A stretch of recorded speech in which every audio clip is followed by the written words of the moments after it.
10 de la noche. Empieza hoy la edición especial del Gato al Agua con entrevista larga y esperemos que también tendida y distendida a Santiago Abascal, aquí presente con nosotros. Muy buenas. Muy buenas noches, José Javier. Habrá más cosas en el Gato de hoy porque han pasado muchas cosas hoy en la vida política española. Es verdad que después del fin de semana el argumento fundamental es la resaca Vox, pero habrá más. Vamos a verlo en titulares. Venga. ¿Vamos allá? Venga. Vamos a entrevistar a Santiago Abascal, presidente de Vox. Le vamos a preguntar por la violencia de género, por la violencia no de género, por su eventual machismo, por su supuesta financiación irregular. Todo se lo vamos a preguntar y esperemos que él nos lo conteste. Hablaremos también de presupuestos porque los presupuestos generales del Estado de Pedro Sánchez están ya en cocina. Su objetivo fundamental, mantenerse en el poder. Vamos a hablar, cómo no, de ese asunto tan hediondo que sigue coleando y además cuanto más colea peor huele, que es el espionaje financiero en España. Hoy el BBVA ha confesado que efectivamente incurrió en semejantes prácticas y más de una consideración habría que hacer sobre cómo funcionan los centros del poder real, que no digo regio, real en España. Y por último hemos de hablar también de una cosa que es de aurora boreal. A Bárcenas el PP le robó hasta la agenda telefónica, bueno, el PP o la policía, porque aún no sabemos muy bien esto cómo ha funcionado. Nuevas revelaciones de la operación Kitchen respecto al singular caso del extesorero del Partido Popular. Y por lo demás ya sabe que pueden mandar sus preguntas, que de la última parte de esta entrevista entregaremos a Santiago Abascal para que las responda a nuestro WhatsApp 670 03 45 43. Y ya está nuestro equipo de redacción recibiendo las primeras y haciendo la lista de las que luego le plantearemos. En fin, vamos a ello. Don Julio Eriza, muy buenas noches. Don Santiago Abascal, muy buenas noches. Muy buenas noches. Bueno, jornada maratoniana que ha empezado con un desayuno en el Club Siglo XXI. ¿Qué tal se desayuna hoy en el Club Siglo XXI? Pues yo debo ser el único que no ha desayunado, porque me he hambreado a preguntas durante una hora y prácticamente no he probado ni el agua. Pero bueno, a eso iba yo. Soy testigo, ¿eh? Ah, sí. Yo he acudido al evento y el pobre no ha podido probar bocado. No, sin embargo, sí he tomado unos canapés de jamón que estaban riquísimos. Así estoy. No. Así estaba. Y así estoy yo. Primera pregunta que es imprescindible hacer antes de entrar en mayores historias. Santiago Abascal, ¿Vox es un partido de ultraderecha? Vox es un partido de extrema necesidad para España y es una alternativa patriótica que trata de defender lo que hasta hace unas décadas probablemente eran los consensos básicos de una parte muy importante de los españoles. Aquellas cosas que nos habían enseñado en nuestras casas, el respeto a la libertad, el amor por la patria, la independencia de poderes, el imperio de la ley, la defensa de nuestras fronteras, todo aquello que antes nadie ponía en discusión y que hoy parece que está en Almoneda, todo aquello que hoy se cuestiona, se ataca y además de una manera muy virulenta, tratando de estigmatizar o estigmatizarnos a todos los que desde medios de comunicación como este o desde opciones políticas tratamos de reaccionar frente a la corrección política.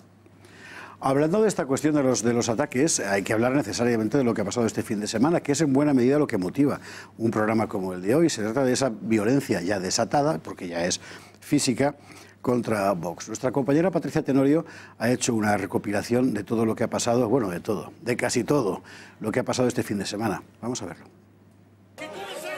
En poco más de 48 horas se han producido pintadas, amenazas de muerte e intentos de agresión contra las dependencias y los líderes de Vox.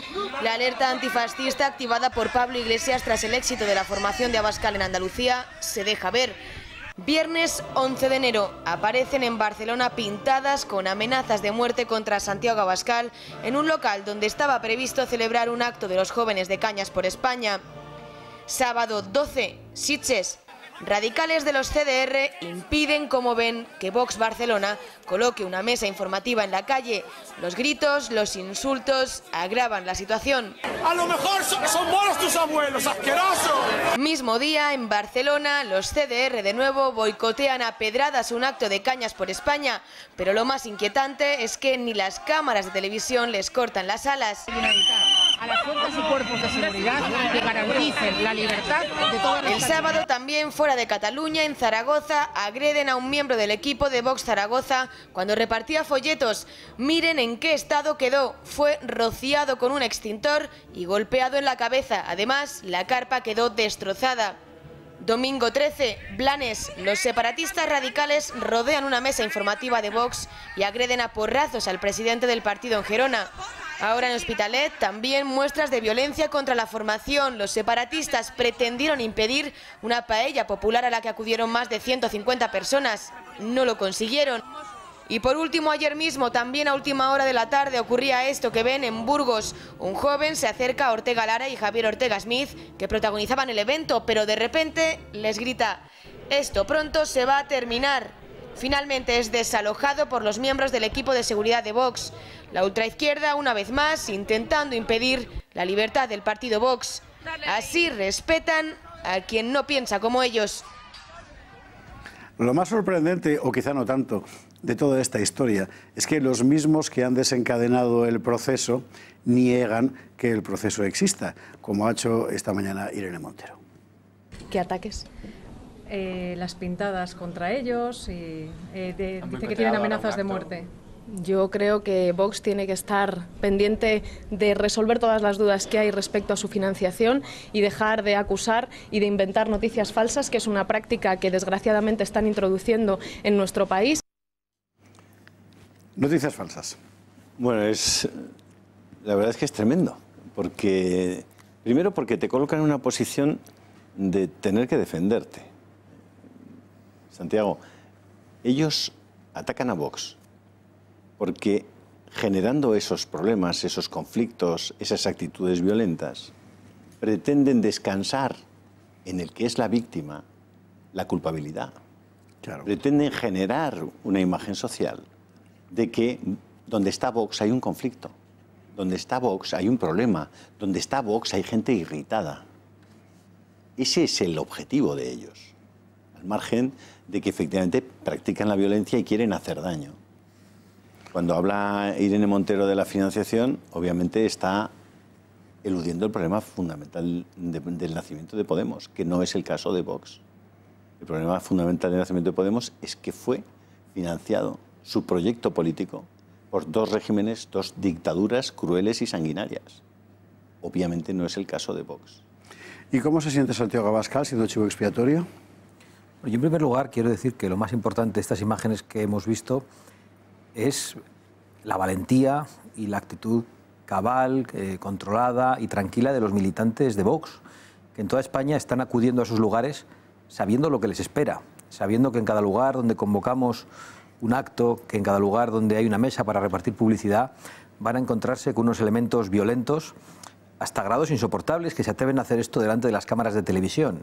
Imaginad lo que no serían capaces de hacer si ningún móvil grabara y si no existieran cámaras de televisión. He hecho en falta algunas de las imágenes que he visto también estos días, con lanzaderas de cohetes, tipos encapuchados, en un ejercicio de terrorismo callejero contra el acto de Vox en ese campo de fútbol que veíamos en las imágenes.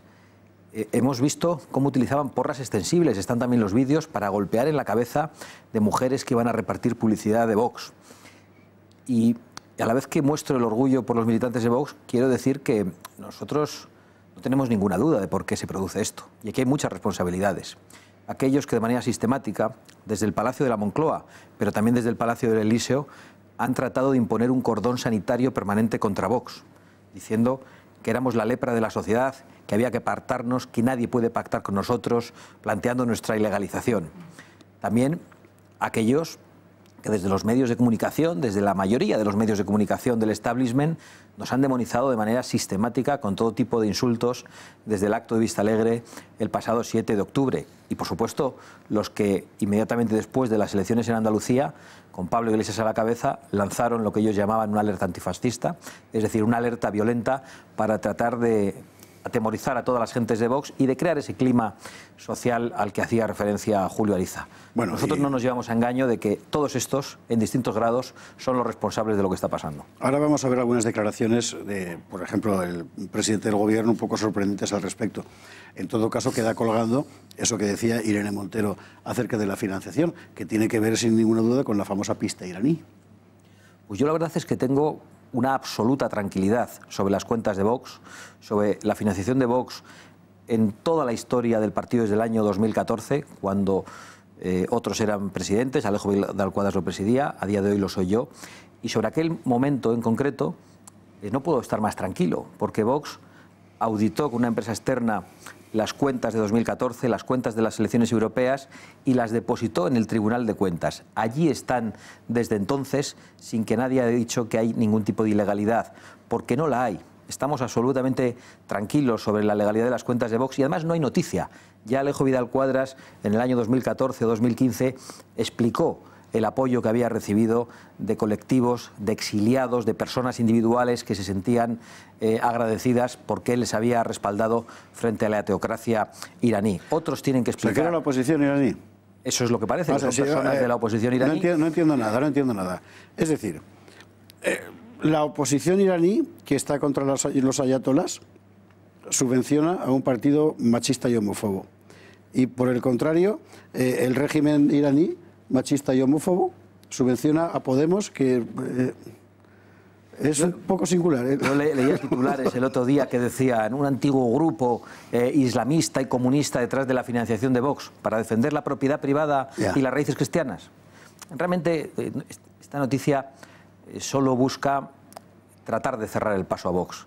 Si piensan que con esto nos van a parar, donde no hay noticia, donde no hay ilegalidad, pues están muy equivocados. Al contrario, yo me alegro de que sigan por esa vía, que insistan, porque ya no vivimos en los tiempos en los que los medios de comunicación del establishment pueden dictar lo que está bien, lo que está mal. Realmente la gente tiene mucha información, no hay más que ir a las redes sociales.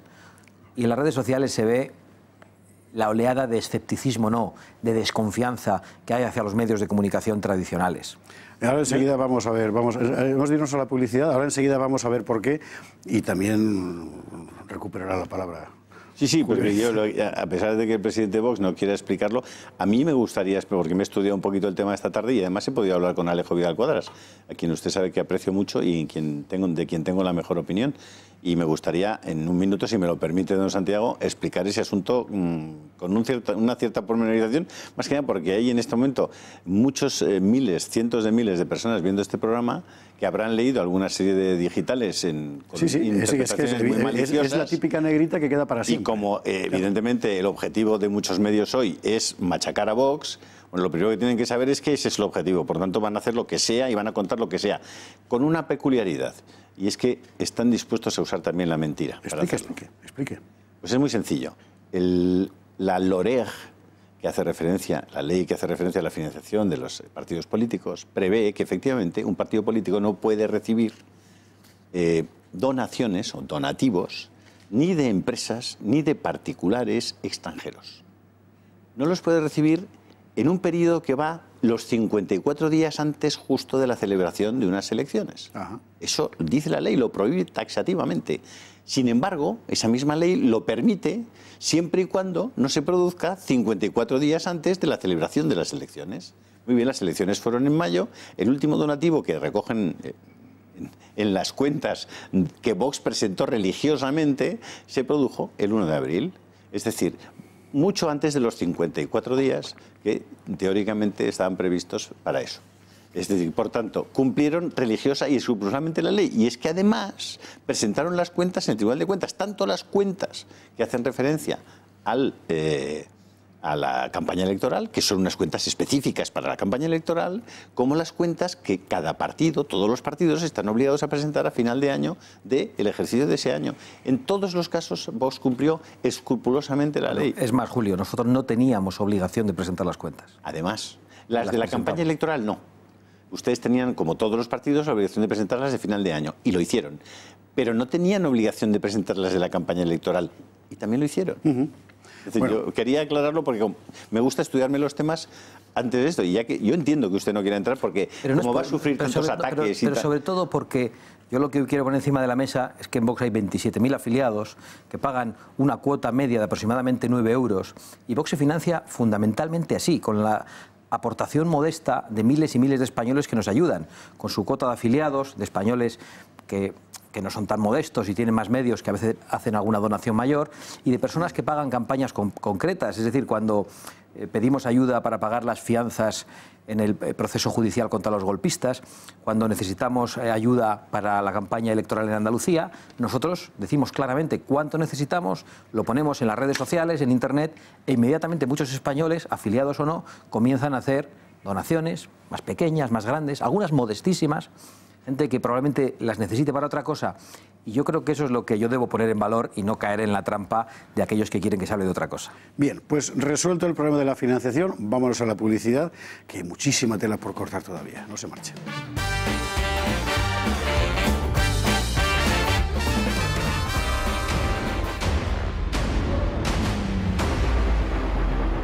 ¡Vaya, no vais a sentir manos! ¡No vais a sentir fuera de una mano! ¡Vaya!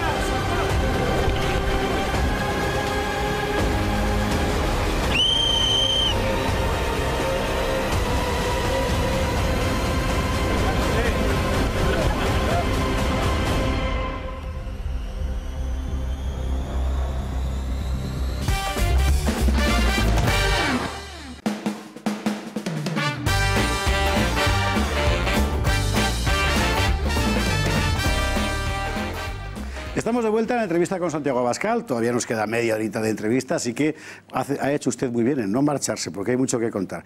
Antes de entrar en el asunto catalán, sobre el que yo tengo particular interés en entrar, porque desde mi punto de vista, y no solo mío, es lo que ha catapultado a Vox en cuanto a credibilidad ante la opinión pública española, yo querría agotar, por lo preocupante que nos parece en la casa, editorialmente hablando, la cuestión de la demonización. ¿Por qué? Pues porque crea una zona de opacidad en el debate público que al final lleva inevitablemente a la irracionalidad, y de ahí a la violencia solo hay un salto. Y esas cosas debería saberlas un presidente del gobierno, por ejemplo. Vamos a escuchar a Pedro Sánchez. Hoy en España hay tres derechas con un objetivo, que es la involución. Son los voxonaros de la política española. Y frente a ellos, el Gobierno de España representa, como ningún otro proyecto político, lo que mejor define a la sociedad española y a la sociedad catalana: la tolerancia, el respeto, la igualdad, la libertad y la convivencia. Ese es, y no otro, el proyecto político del Partido Socialista en el conjunto del país. La verdad es que si conviertes, vamos a ver, la demonización, la caricaturización de cualquier adversario, porque ahora ya son tres derechas, las trellizas reaccionarias, como decía no sé quién la semana pasada, en un objeto diabólico al que hay que aniquilar, la convivencia simplemente es imposible. Es decir, convivirá la izquierda consigo misma, y ya pasó aquí una vez en España, por cierto, y acabó matándose entre sí. Pero bueno, dentro de esa demonización funciona mucho lo de colgar el muñeco correspondiente, mejor dicho, todos los muñecos posibles en una sola espalda, como hacía el otro día la ministra de Trabajo, Magdalena Valerio. Vamos a verlo. El problema de Vox es que, como digo, nos retrotrae a varios siglos atrás de la historia de España. Es un partido que lleva como bandera la xenofobia, el racismo, el machismo, la homofobia, y bueno, desde luego no está muy adecuado a los tiempos del siglo XXI. Y es muy sorprendente la convergencia de esta opinión del poder, porque no nos engañemos, esto es el poder, esta gente dentro de 4, 5, 6 años van a estar como directores generales o ejecutivos o algo de grandes empresas transnacionales, no olvidemos estas cosas, su sintonía, digo, con la mayoría mediática, particularmente en medios audiovisuales. Recordemos, vamos a ver las imágenes, la recopilación que hacía la semana pasada Juanma Pérez Noya con diferentes titulares de la prensa española a propósito del Pacto de Andalucía, en el que se señalaba editorialmente de forma unívoca un malo. El malo era Vox, que contamina.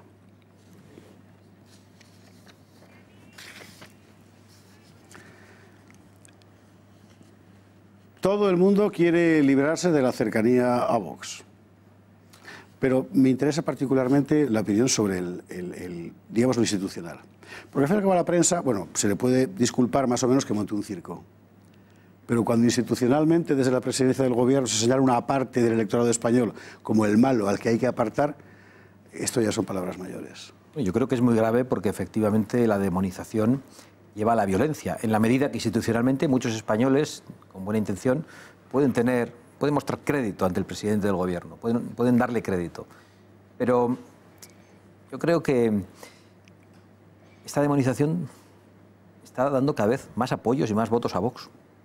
Pero clarísimamente, todos los insultos, todas las etiquetas son permanentemente un insulto a muchos españoles, porque cuando los españoles ven por qué nos insultan en las televisiones, por qué nos insulta y demoniza el presidente del gobierno, muchos de ellos conocen a Vox y dicen, si nosotros pensamos lo mismo, si eso que están poniendo en cuestión y por lo que les insultan es lo que nosotros pensamos. Están haciendo involuntariamente que conectemos cada vez con más españoles. Y yo estoy convencido de que eso va a provocar que sean millones los españoles que voten a Vox en las próximas elecciones. La contradicción de que un gobierno que representa en realidad una especie de frente popular, apoyado en los enemigos de España, en aquellos que quieren transformar España en Venezuela, aunque ahora parece que dan un paso atrás, gracias a Vox, porque Vox ha movido el tablero político en España, apoyado en aquellos que acaban de perpetrar un golpe de Estado separatista que sigue en marcha, apoyado en aquellos que nunca han condenado los crímenes de la banda terrorista ETA detrás de los que estuvieron, apoyados en aquellos que están detrás de las agresiones a los guardias civiles de Alsasua. Es decir, que este gobierno demonice a Vox está dentro del guión. Lo que hay que decir es por qué Pedro Sánchez, que llegó prometiendo que iba a convocar elecciones inmediatamente con la moción de censura, se ha atrevido a decir antes de ayer que esperemos sentados porque hasta 2020 aquí no hay elecciones. Bueno, ¿qué encuestas tendrán? ¿Qué pensarán de la fuerza de Vox, de la irrupción? Es que ¿Qué acaba de encontrar un argumento fantástico. Yo me quedo en el poder para parar el fascismo y con eso vas a arreglar absolutamente todo. Déjeme de mirar unos años atrás, don Santiago. ¿Por qué se marchó usted del Partido Popular? Porque el Partido Popular de Mariano Rajoy ya no me representaba. Yo recuerdo el Partido Popular de Mariano Rajoy oponiéndose al origen de todos los problemas, o de gran parte de los problemas, no de todos, que hoy tenemos en España, es decir, oponiéndose al zapaterismo, que fue el que prendió la mecha con un cambio cultural, con un cambio de legislaciones ideológicas. Y recuerdo a Mariano Rajoy del año 2004 al 2008 oponiéndose a aquel gobierno de Zapatero con manifestaciones en las calles. Y recuerdo a Mariano Rajoy a partir del año 2008 no oponiéndose a ese gobierno. Y le recuerdo después, cuando fue elegido presidente del gobierno, en el año 2011 creo que fue, a ese mismo Mariano Rajoy convertido en el albacea testamentario de Zapatero, manteniendo intocable todo lo que Zapatero había puesto patas arriba en España.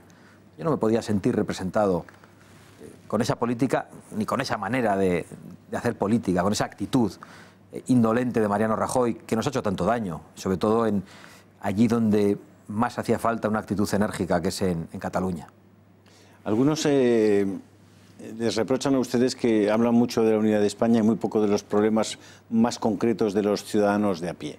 Que hablan poco del paro, que hablan poco, algo sí que hablan de los impuestos, que hablan poco de los problemas, digamos, cotidianos de la gente. Bueno, yo creo que cada uno elegirá una medida. Nosotros hablamos de todos estos problemas, pero creemos que si la base de una sociedad, que es unidad, que es el mantenimiento del orden constitucional, más allá de que algunos queramos cambiar partes de la Constitución a través de los procedimientos de reforma, si lo esencial está puesto en riesgo, da igual que hablemos de lo demás. Es decir, nosotros pensamos que vivimos una situación de emergencia nacional y que tenemos la responsabilidad de ser quizás antipáticos, señalando el problema. Quizá no somos los que más gustamos, los que regalamos los oídos de los ciudadanos hablando de problemas concretísimos. Yo creo, por otro lado, que la unidad nacional es un problema más que concreto. Realmente, yo estoy seguro de que en el año 2017, en octubre, había muchos españoles a los que nos costaba conciliar el sueño con lo que estaba pasando. Estábamos preocupados. Yo recuerdo españoles que trabajaban por cuenta propia, a los que les costaba ir a trabajar y aparecían por la sede de Vox todos los días pidiendo una reacción. Hablaba con mucha gente a altas horas de la madrugada. Realmente había una situación de inquietud nacional. La unidad de España es un problema de primer orden, es el primer problema y yo creo que es más que concreto. Sin unidad de España ni hay orden constitucional, ni hay democracia, ni hay libertades, ni hay paro, ni empleo, ni impuestos de los que hablar. Y por eso nosotros, yo creo que en un ejercicio de responsabilidad, tratamos de dar una respuesta a esa situación de emergencia nacional. Yo no querría que se quedara, sin embargo, sin responder una de las imputaciones de la señora Valerio, que es la del machismo. Que seguramente, bueno, seguramente no, que con toda seguridad viene a cuento de la oposición de Vox a la ley contra la violencia de género y que además la propia, como decir, publicidad de Vox en cierto modo alimenta con la imagen siempre viril en el marketing de Santiago Abascal, pues a caballo o en el monte, en fin, este tipo de cosas que a todos nos gusta hacer, pero que digamos que no forman parte de la comunicación política habitual. Después de la sentencia del Supremo, que condena a doble pena a un hombre que a una mujer por exactamente el mismo delito, mucha gente ha entendido que efectivamente las legislaciones de género tienen que ser cambiadas. Sin embargo, permanece una pregunta. Si se deroga la ley contra la violencia de género tal y como está ahora, cosa en la que muchos pueden estar de acuerdo, ¿qué hacemos, sin embargo, con aquellas mujeres que efectivamente son víctimas de maltrato o que merecen amparo y protección? Es que nosotros no planteamos dejar a las mujeres sin protección, lo que planteamos es que exista una ley que combata la violencia en el ámbito familiar o contra la mujer fuera del ámbito familiar. Es decir, queremos endurecer el Código Penal para que los asesinos en serie y los violadores nunca salgan de prisión. Somos el único partido que lo está diciendo con esa claridad. Y además queremos una ley que en el ámbito doméstico proteja a las mujeres que sufren violencia, que normalmente la mayoría son mujeres, que proteja a los hombres que ocasionalmente, muchas menos veces la sufren, que proteja a los niños, que proteja a los ancianos cuando hay violencia. Pero no puede haber distinta pena ante hechos exactamente iguales. Y por lo tanto hay que cambiar esa legislación, hay que cambiar los protocolos policiales. No puede ser que en una pelea doméstica la mujer no sea detenida y el hombre es inmediatamente detenido, normalmente un viernes, a veces sin pelea, en una estrategia, en un proceso judicial. Lo hemos dicho por activa y por pasiva, sabemos qué es lo que está pasando. No es creíble, por otro lado, para la mayor parte de los españoles. Yo creo que este debate lo estamos ganando en la sociedad. Nadie se atrevía a plantearlo. Cuando un tema se quiere convertir en tabú, es absolutamente necesario que exista un resorte para defenderlo de manera irracional. En este caso es el machismo. Cuando uno quiere defender esa absurda ley de memoria histórica, el resorte es llamarte franquista. Cuando uno quiere poner en cuestión las autonomías, que no son las tablas de la ley, inmediatamente te llaman centralista. Es decir, la izquierda, los progres, han desarrollado con mucha facilidad un montón de munición para callarnos, para que todos los temas se considerasen definitivamente cerrados. El otro día una presentadora en otra televisión me decía, pero ¿cómo dicen esto si aquí hay una unanimidad? Ese es el problema. Ustedes dicen que hay una unanimidad y su unanimidad no se puede debatir. Y si dicen que hay unanimidad es porque nosotros no existimos o no merecemos existir o no tenemos derecho a debatir. Pero yo de verdad estoy muy tranquilo con cómo se ha desarrollado este debate. Lo hemos puesto encima de la mesa, creo que con mucha valentía, y se ha notado que socialmente había hambre de poder decir algunas cosas que nadie decía. En este caso, con lo relativo a la denominada violencia de género, a la que nosotros nunca llamamos así, pero yo creo que ocurre con muchas otras cosas. La verdad es que ustedes son tan cerriles y tan digamos, tan párvulos, que creen que pueden cargarse el Estado de las autonomías en 24 horas el día que lleguen al gobierno. Esa pregunta la tengo yo también. Ahora repreguntaré. Si llegamos al gobierno con 2/3 del Congreso de los Diputados, que es lo que hace falta para la reforma constitucional agravada, ni siquiera así se podría hacer en 24 horas. Nosotros no queremos hacer una revolución. Nosotros queremos una España mejor. Y sabemos que las cosas no se cambian de la noche a la mañana. No es previsible que Vox tenga más de 200 diputados en las próximas elecciones, ni siquiera en las siguientes. Pero Vox tiene una gran responsabilidad. Ni siquiera, está bien. Para... Sí, pero pueden ser muchos. Pero Vox tiene una gran responsabilidad que es la de no engañar a los electores. Tenemos que decirles cuál es nuestro objetivo de máximos, que es convertir el Estado de las autonomías en un Estado, transformarlo en un Estado unitario, políticamente centralizado. Y eso es fácil explicárselo a una gente que lleva... Pues, las autonomías tienen casi 40 años. Para muchos millones de españoles, los más jóvenes, y dentro del voto de Vox hay muchísimo voto joven, las autonomías forman parte de su vida convencional. Hay lugares, pues, no sé, Asturias, Valencia, en fin, donde es inimaginable tu vida pública, en el espacio público, sin autonomías. Hay que hacer una tarea pedagógica que yo no sé si Vox tiene delante en su agenda. Probablemente es una tarea generacional. Evidentemente eso no puede cambiar de la noche a la mañana. Yo he dicho que no podía cambiar en 24 horas, pero es que no puede cambiar en un año, ni en 2. Nosotros por eso planteamos que el Estado empiece a recuperar las competencias esenciales para que sea un Estado. Las de educación, las de sanidad, de justicia, para que los españoles en el acceso a esos derechos, a la salud, a la educación y a la justicia, sean exactamente iguales en todo el territorio nacional. Y creemos que se puede avanzar más, pero habrá que hacerlo poco a poco. Pero no renunciamos a ello. Sabemos que es difícil, sabemos que es complicado, sabemos que hay que emprender una tarea colectiva extraordinaria para explicar a los españoles que un Estado unitario no es un Estado que no respete las diferencias o la diversidad que hay en España. Yo soy vasco.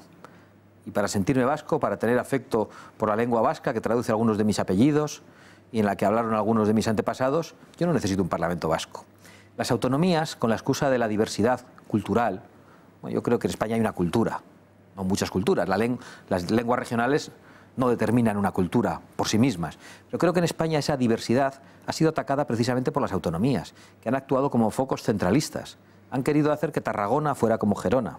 Han querido que incluso las provincias de la Comunidad Valenciana fueran como Cataluña o Baleares, que mi provincia de Álava fuera como Guipúzcoa, que la Llanada Alavesa o la Rioja Alavesa fuera como el Goierri. Y eso no es así. Son las autonomías precisamente las enemigas de la diversidad en España. ¿Cómo es posible que con eso que llamaban Estado centralista durante tantos años, durante tantos siglos, se mantuviera en España la diversidad, las lenguas regionales que no se mantuvieron en Francia? Están mintiéndonos. Son ellos los que no garantizan ni siquiera eso. Yo creo que esto, si se le explica a los españoles poco a poco, con convicción, con amor a España, con amor a sus regiones, a su diversidad, es perfectamente factible convencerles.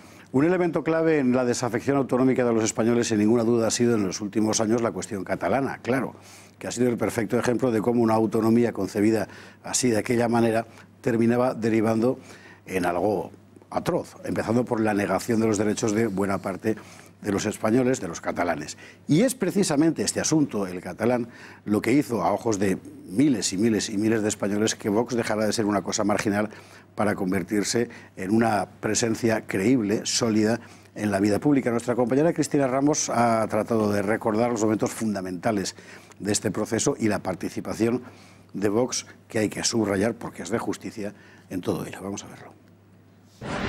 Hay una cita judicial en el Supremo de la que vamos a hablar muchísimo durante los próximos días. Sí, se trata del juicio a los dirigentes separatistas del Procés. Un juicio que arranca a finales de este mes o a principios del mes que viene, a principios de febrero. Y esto que están viendo es el calendario. Ya hemos conocido varios detalles interesantes de cómo va a ser el juicio. Presten mucha atención a los testigos. ¿Cuántos habrá? ¿Cuántos veremos? Bueno, se esperan cientos de testigos. Incluso podrían llamar a declarar al expresidente del gobierno, Mariano Rajoy, a Soraya Sáez de Santamaría o al exministro de Hacienda, Cristóbal Montoro. Otro detalle, la defensa sugería que pediría observadores internacionales, espacio para ellos. Esto significa que cualquiera puede acudir de público a este juicio. Y ya por último, ¿veremos a los procesados con esposas dentro de la sala? La respuesta es no. Pero al margen de las claves de este juicio del Procés, se trata de una cita en la que, pese a lo que muchos creen, uno de los protagonistas indiscutibles son ellos, los de Vox. Porque más allá de su reciente papel en Andalucía, la formación de Santiago Abascal comenzó a ganar en proyección pública durante su participación en el juicio contra los dirigentes del separatismo más radical. Porque precisamente fueron ellos quienes se personaron en el Supremo y en el Juzgado de Instrucción 13 que investigaba el independentismo. Como parte de la acusación popular, tendrá la oportunidad de participar en la vista oral y habrá cara a cara con los separatistas investigados. Y aunque los acusados no tienen la obligación de contestar al número 2 de esta formación, Ortega Smith, sí tendrán que hacerlo los testigos. También Rocío Monasterio, con las ideas muy claras, logró descolocarlas del entonces presidente de la Generalitat, Carles Puigdemont, al entregarle unas esposas y el Código Penal. Era mayo de 2016. De pronto, muchos que hasta hace poco se reían de Vox y de Abascal y colaboraban en la campaña del silencio contra él, ahora no callan. Y es que Vox ha sido votado y puede serlo mucho más porque millones de españoles están hartos de la farsa de una democracia que tal vez no es como nos la pintan. Don Julio. Estaba recordando porque la verdad es que escuchando a la ministra tantas fobias, la homofobia, salvo la claustrofobia, yo creo que ha eludido una que yo creo que es la que tienen ellos, es la hidrofobia, que es el nombre técnico de la rabia. Yo creo que es la hidrofobia la que les mueve a hablar de tantas fobias porque ellos mismos la padecen. Pero quería hacer un comentario muy personal, porque esta última semana al menos 3 amigos míos homosexuales me decían, nosotros vamos a votar a Vox. Y yo decía, pero ¿cómo es posible? Pues ¿no son ustedes un partido homófobo que quiere recortar los derechos individuales de las personas que tienen esa tendencia personal sexual? Pues yo creo que la principal homofobia está en algunos lobbies LGTB que dicen a los homosexuales qué es lo que tienen que pensar. Y hay personas homosexuales que piensan de todo. Unos votan a Podemos, otros votan al PP, otros votan a Ciudadanos, otros votan a Vox. Y que piensan lo mismo que nosotros, incluso sobre las políticas que pueden afectarles a ellos. Bueno, pero ahorcados solo son por los que financian a Podemos. Efectivamente. Yo recuerdo lo que les ocurrió a 2 modistos muy conocidos, Dolce y Gabbana, cuando se manifestaron a favor de la familia tradicional. Vittorio y Luquino, Vittorio y Luquino. Permite. Creo que son nosotros 2, pero bueno, lo podemos comprobar. Igual les ha ocurrido a los 2. Sí, es que les ha ocurrido a los 2. Les ha ocurrido. Entonces los 4. Pues es que les ha ocurrido a los 2 y creo que el otro día lo volví a releer, en diferentes modalidades, pero el tema era el mismo. Dolce y Gabbana hicieron esas referencias en favor de la familia de si la pareja homosexual era matrimonio o no, que era la clave de la Eso es. Y recibieron unas presiones brutales. El cantante Elton John inició una campaña para que se boicoteara la firma de estos modistos y acabaron rectificando tiempo después. Acabaron prácticamente sumándose a la ola.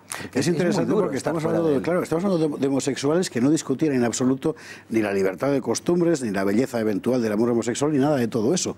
Discutían la cuestión jurídica de llamar matrimonio a su propia unión, que ellos decían que no lo era. Y bueno, fueron linchados por el propio colectivo, claro. Bueno, ellos y 2000 años de historia desde los romanos, ¿no? Bueno, ya bien. El matrimonio siempre ha significado como contrato jurídico, tenía las condiciones que tiene, ¿no? Pero es que no hay un solo asunto. Es decir, cuando Vox defiende estas mismas cosas, hay muchos homosexuales que las apoyan. Cuando Vox critica la ley de violencia de género, hay muchas mujeres que nos apoyan. Cuando Vox quiere una política migratoria, de control de fronteras, de inmigración ordenada, de expulsión de los que entran ilegalmente, hay muchos inmigrantes que han venido a España que lo defienden. Me alegro de que me guste esta pregunta, que tendría que haber hecho Santiago Abascal. En las 100 medidas de Vox aparece algo que hay que rectificar inmediatamente porque hice una llamada para informarme. Cuando de repente descubrí que Vox proponía que a los residentes extranjeros en España se les privara de la sanidad gratuita y se atendiera al copago. Y luego me explicaron, no, se refiere a los no nacionalizados. Vale, pues habrá que revisarlo. Eso hay que revisarlo efectivamente porque yo he oído críticas que dicen, es que Vox quiere que a los extranjeros se queden sin sanidad. Es decir, a los no nacionalizados españoles. De formas, es interesante. Vox está tomando posición en muchísimos asuntos de una complejidad extraordinaria. Yo estaba esta mañana en este desayuno del Club Siglo XXI y me hacían preguntas concretísimas. Es decir, yo creo que todavía mucha gente no se ha dado cuenta de que Vox es un partido que el día 3 de diciembre tenía más diputados en Andalucía que trabajadores en toda España. Realmente lo que Vox ha hecho con sus militantes, con sus voluntarios, es absolutamente heroico, ¿no? Y algunos pues claro, nos hacen preguntas muy concretas de cosas que le preocupan a cada uno, pero nosotros hemos venido aquí porque hay una emergencia nacional. O sea, porque estamos con unos problemas que afectan a nuestras libertades, a la calidad de nuestra democracia, a la independencia de los poderes, lo que estamos viendo con todas las corruptelas, los pinchazos, los chantajes, la unidad de España a punto de resquebrajarse. Claro, yo en esto pido un poco de comprensión y a la vez llamo la atención de las personas que nos exigen una posición en asuntos técnicos, detalladísimos. Nosotros somos españoles que nos estamos dedicando a la política, es decir, somos políticos y tenemos la responsabilidad de trazar direcciones, de establecer principios, de defender convicciones. Ya nos iremos poco a poco rodeando de las personas con mejor capacidad técnica para dar respuesta a todos estos problemas concretos. De momento de quienes estamos rodeados somos de miles y miles de espectadores que han mandado sus WhatsApps a nuestro programa para preguntarle sus inquietudes, y espero que no sean demasiado concretas desde el punto de vista técnico, a Santiago Abascal. Yo tengo 2.000 preguntas más por hacer, y Julio Ariza, lo sé, 3.500, pero no podemos. Manda el respetable. Como decía Óscar López en su momento, hay 3 razones para votar el PSOE, 1, 2 y... La tercera es Cristina Ramos, que está en nuestro set de la redacción del Gato al Agua. Cristina, buenas noches. Muy buenas noches, José Javier. Muy buenas noches también a nuestros espectadores, quienes han seguido muy de cerca esta entrevista. Los teléfonos están que arden, nos han mandado muchísimas preguntas, comprenderán que no podemos hacerles todas, pero hemos hecho una pequeña selección. La primera de ellas es, ¿tiene miedo de defraudar a la gente? Nos dice un seguidor, dice que hay muchas personas que de corazón nos sentimos muy ilusionados y que si de verdad luego los de Vox nos fallan, dejaríamos casi de votarles. Nosotros no vamos a engañar a nadie. Vox va a cometer errores. Vox se va a equivocar. Y Vox va a rectificar y va a pedir disculpas cuando se equivoque. Pero es verdad que son muchas las personas que, después de acudir a nuestros actos, nos preguntan esto mismo. Salen con una ilusión tan grande, con una esperanza tan grande que les da miedo. Muchas de esas personas, yo pedía que levantaran la mano durante la campaña andaluza. ¿Cuántos no han acudido nunca a un acto político? Y levantaba la mano el 60% de la audiencia, era algo espectacular. Entonces, ellos mismos salían preocupados por esa esperanza que estaban abrazando y nos preguntaban, casi a veces zarandeándonos, asegúrame que no nos vais a defraudar. Y yo les digo siempre lo mismo, para defraudarle a usted tengo que defraudarme a mí mismo primero. Eso es algo que no va a pasar. Y esa es la garantía que podemos dar. Vox es una obra humana, y en toda obra humana hay fallos y habrá fallos en Vox. Cristina, hay más preguntas, imagina. En fin, ¿cuáles hemos seleccionado? También sobre el éxito que lograron en Andalucía en esas elecciones, nos dicen que si tienen miedo de este crecimiento, que este crecimiento acabe explotando tan rápido como una burbuja. Buena pregunta, sí señor. Bueno, no tenemos miedo de que el crecimiento de Vox represente una burbuja. ¿Por qué? Porque las adhesiones a Vox son muy sólidas. Vox es un partido que se presenta con toda claridad, que lo dice todo, lo cómodo, lo incómodo, que dice cosas que piensan el 80% de los españoles a favor de la cadena perpetua, pero que dice cosas que en estos momentos están fuera del debate social, que defiende el derecho a la vida del no nacido, que defiende el matrimonio tradicional. Es decir, Vox dice cosas que no son mayoritarias probablemente en la sociedad española, igual me equivoco, y las dice igual. Y por lo tanto la gente que se acerca a Vox tiene una garantía. Estos no me están engañando. Hay otros que hablan de 2 o 3 cosas y crecen rápidamente. Y a la hora de la verdad hay que tomar partido en todo lo demás. Hay que tomar partido hasta mancharse, normalmente. Eso sí que pueden defraudar a mucha gente. Entonces yo estoy convencido de que no me da miedo el crecimiento de Vox, creo que no es una burbuja. Es verdad que estamos preocupados y vamos a tratar de poner los mecanismos necesarios para distinguir entre toda esa gente que hoy se nos acerca, entre los patriotas, entre los que vienen a servir, y los arribistas, los que vienen a ser servidos. Cuando ha dicho algo, cuando ha dicho eso de que se explotaba y se quedaba manchado, se le ha puesto en la cara un color como naranja, ¿verdad? Cuando hablaba de ese asunto. En fin. Cristina, más preguntas, por favor. También nos hacen una pregunta muy concreta. Nos dice una pregunta a Santiago Abascal, ¿con qué político español se identifica del presente o del pasado también? Del presente, con Javier Ortega, Smith Molina, sin ninguna duda. Y del pasado, pues yo he reivindicado durante esta campaña andaluza una figura excepcional de la política española, que es Isabel la Católica. Que sin duda lo es, efectivamente. Nos da tiempo, Cristina, a una última pregunta antes de que por imperativos de Julio Ariza, que está aquí, nos tengamos que ir a la publicidad. De acuerdo, pues una última pregunta. Nos dicen, ¿cómo describiría la actuación de los medios de comunicación a la hora de abordar toda esa información sobre Vox? Eso es una paréntesis doctoral. Bueno, vamos a hacer una única distinción de los medios de comunicación libres y que defienden valores y defienden convicciones, como es esta casa. Pues yo tengo que agradecer hoy que seáis uno de los pocos que nos hayáis dado voz, cuando probablemente incluso la gente que pensaba como nosotros decía que Vox no tenía nada que hacer, en un contexto difícil.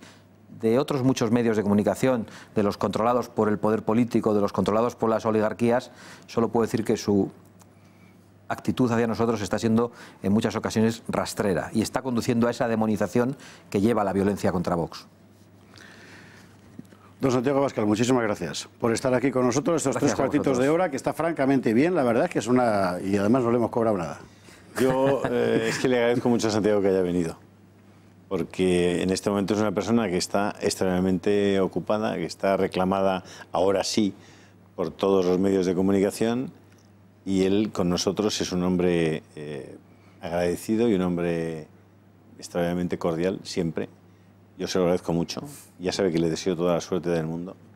Y además es que se explica usted muy bien, la verdad. Es para mí un honor estar aquí, Julio.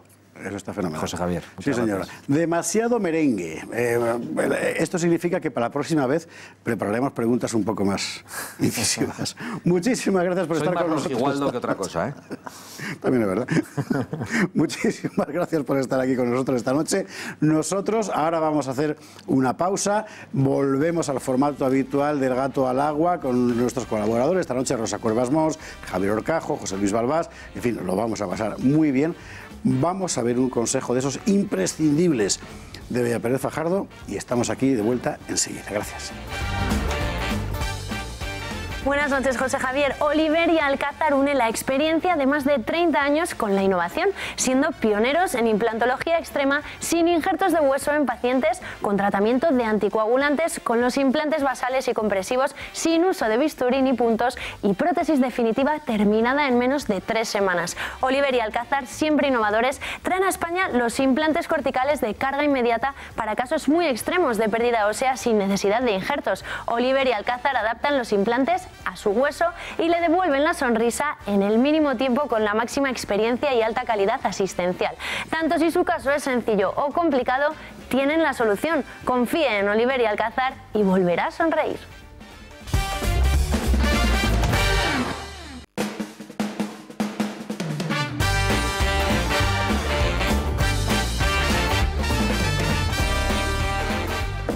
Estamos de vuelta, 10 horas 51 minutos, después de la entrevista con Santiago Abascal, que ha sido evidentemente el argumento fundamental del Gato de hoy, pero ahora queda lo que tengan que decir nuestros contertulios habituales aquí en el programa, y esta noche tenemos voces de lo más autorizado.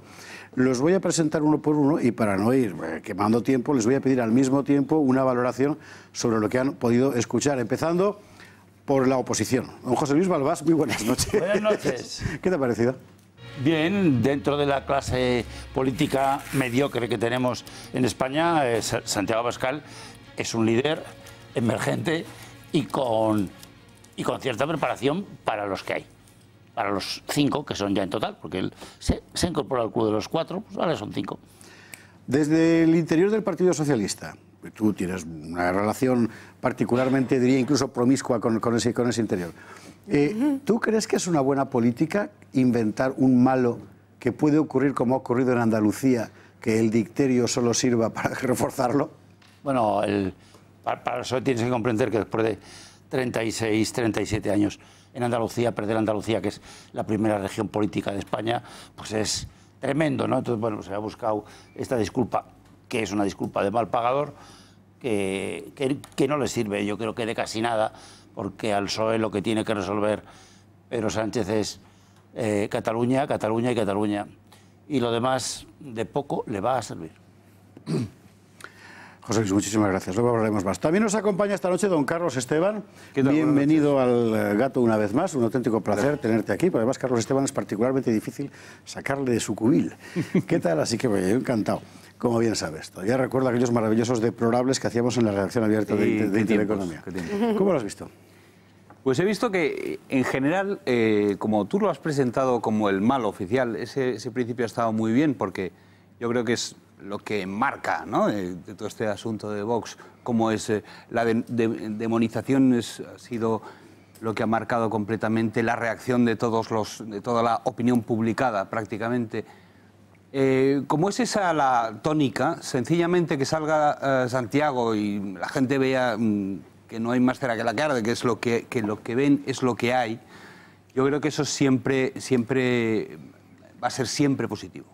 Para el que lo ha visto es una persona que realmente cree en lo que dice, y que lo que dice no es en absoluto nada del otro jueves, nada del otro mundo, y desde luego no lo dice de una manera ni autoritaria, ni brusca, ni nada con lo que la gente asocia extrema derecha. Tú conoces particularmente bien los movimientos populistas en general, por así llamarlos, en fin, de los últimos años en el mundo occidental, desde el caso de Trump, que conoces de forma particularmente cercana, a luego pues, el grupo de Visegrado, Polonia, Eslovaquia, Hungría, etc. ¿En qué cabe y en qué no cabe Vox dentro de esa caja? Yo creo que aquí hay una cuestión clave, y es que hasta cierto punto un partido nuevo como es Vox no va a depender solo de lo que decidan sus líderes, no solo va a depender de lo que decía Santiago, por decir que también hay una dialéctica, y también todo lo que es el movimiento del que estabas hablando le va a influir, le va a mover probablemente. En ese sentido yo creo que sí forma parte de ese mismo fenómeno, con todas las particularidades que tiene el caso español, que hemos tenido una derecha que se ha rendido y de la que físicamente ha salido el líder de este nuevo partido, etcétera, pero creo que sí que se puede englobar perfectamente en ese fenómeno general de, digamos, protesta más que populista, yo diría popular, sencillamente. Ajá. Nos acompaña también esta noche, muchísimas gracias, Carlos, doña Rosa Cuervas Mons. Muy buenas noches. ¿Qué tal? Buenas noches. ¿Qué tal? ¿Cómo has visto la entrevista? Bueno, la he visto... Bueno, al entrevistado, más bien. Bien, al entrevistado lo veo bien cansado, porque desde, como decía Julio, desde las 8:30 de la mañana el desayuno hasta ahora, digo yo que Santiago Abascal no habrá parado. Pero a mí me ha gustado mucho el reparto de responsabilidades que ha hecho a la hora de valorar los ataques que han sufrido los simpatizantes de Vox este fin de semana, porque me parece que es justo y necesario, y no, aunque suene muy litúrgico, no lo digo en plan litúrgico, creo que es justo hacer ese reparto, señalar a Moncloa, señalar a determinados medios de comunicación y, sobre todo, muy necesario, señalar al partido de Pablo Iglesias. A mí me parece absolutamente irresponsable, me lo pareció en su día esa alerta antifascista que activó Pablo Iglesias, pero me parece aún peor la actitud que ha tenido hoy Irene Montero cuando le han preguntado por los ataques sufridos por los simpatizantes de Vox, y ha ignorado, silenciado, minimizado con ese ¿qué ataques? Despectivo. Me parece gravísimo, porque de verdad creo que hay líderes políticos que están traspasando todas las líneas rojas, que se están cargando la convivencia social.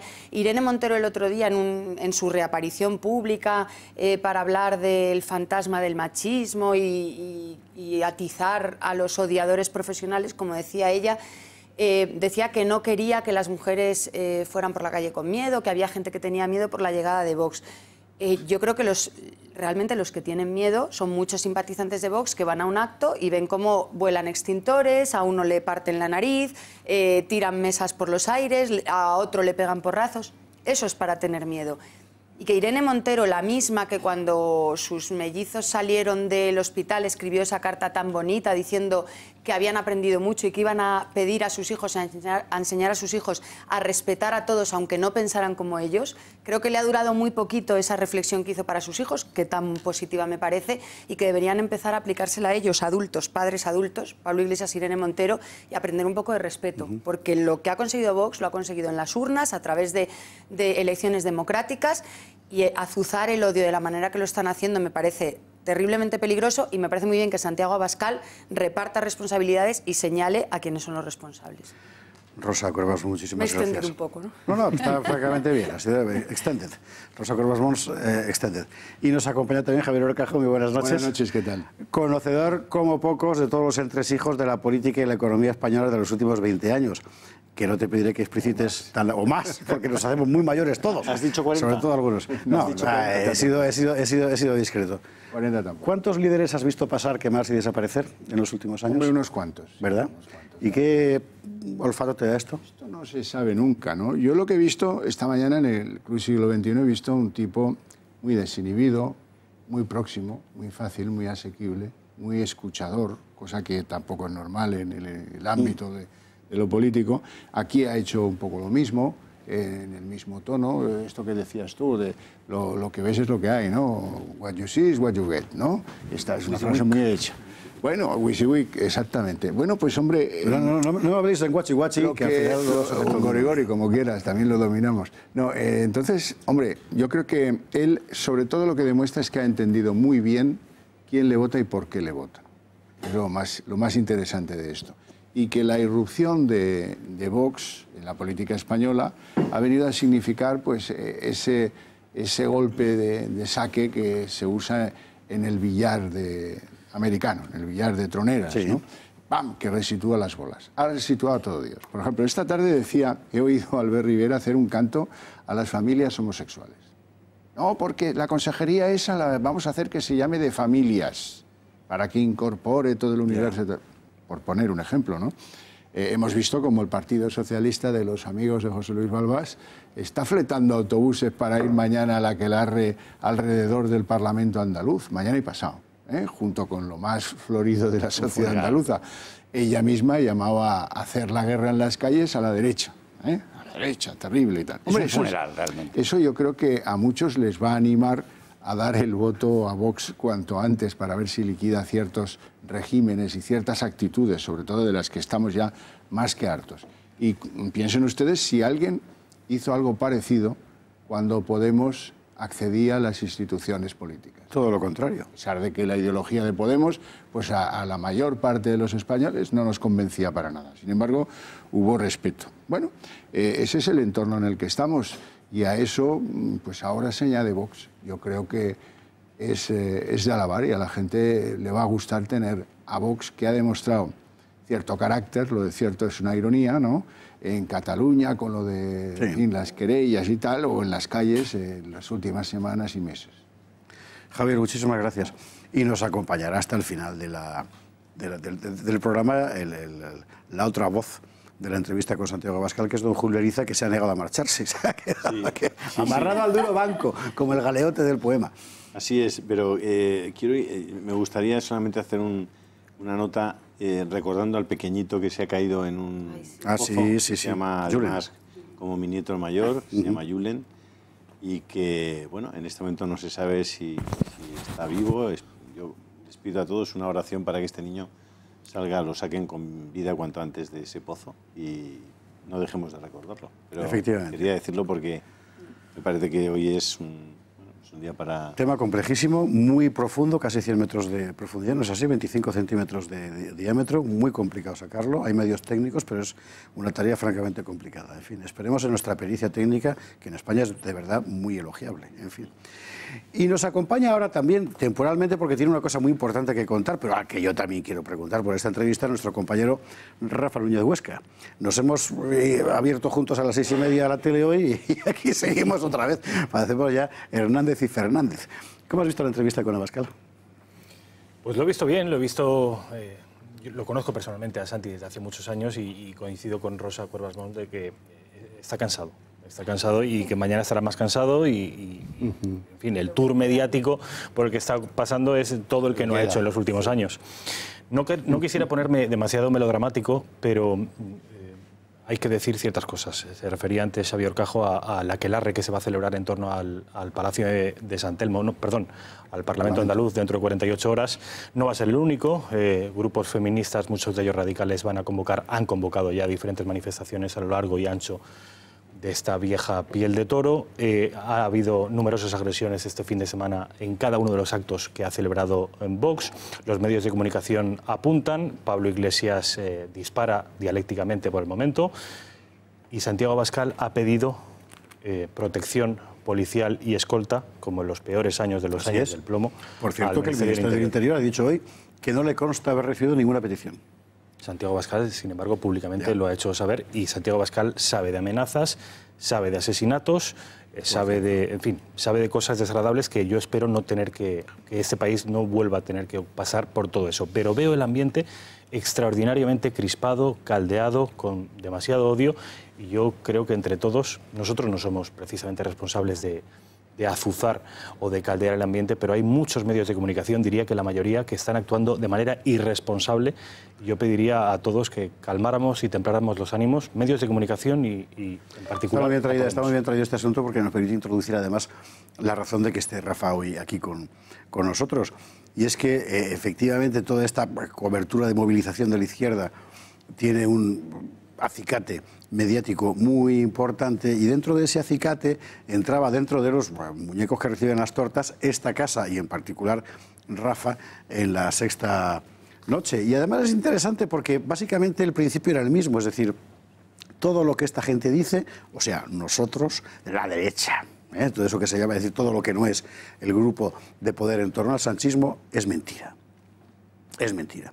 Y a partir de ahí, pues el principal recipiendario de los bofetones mediáticos de La Sexta, la cadena de Soraya Sáenz de Santamaría, a la que nunca agradeceremos suficiente esta contribución a la salud nacional, fue precisamente Rafael Uñagosa. ¿Qué pasó?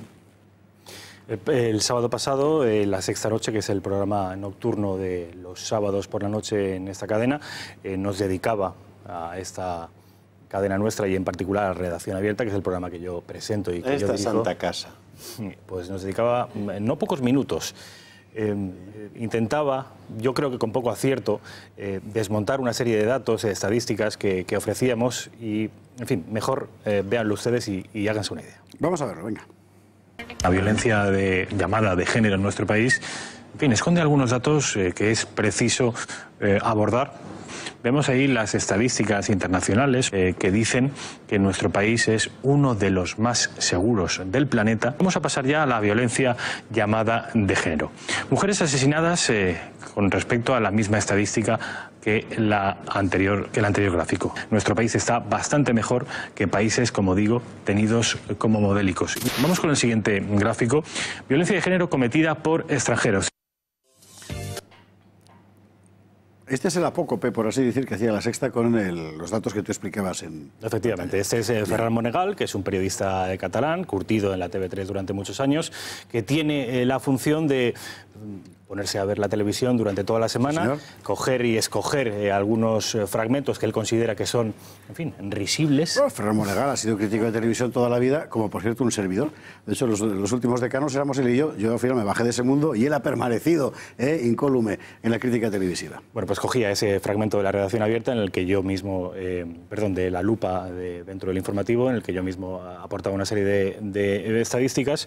Y él se encarga, y es el vídeo que van a ver a continuación, de analizar o criticar estas estadísticas que yo aporto. La primera de ellas tiene que ver con los homicidios por cada 100.000 habitantes. No asesinatos a mujeres, homicidios, que él lo confunde. Y no hablo de porcentajes, no hablo de tantos por cientos, sino de números totales por cada 100.000. Vamos a verlo y explicarlo, venga. Fíjese usted, empiezan con homicidios por cada 100.000 habitantes. Oiga, Brasil, sí, 30%. Sí. México, 19%. Estados Unidos, 5%. Finlandia. Sí. Finlandia, supercivilizados, el 1,6%. Francia, el 1,6%. España, el 0,6%. Sí. Hombre, queridos amigos de Intereconomía, si estamos en el 0,6%, es decir, que en España se mata poco. ¿Será que la ley esta que quieren derogar es buena? Sí, parece que funciona. Es sorprendente porque Ferran Monegal, con esa autoridad que tiene, confunde el dato por 100 con dato por 100.000 y además confunde los homicidios en general con los homicidios de mujeres. Es de letra.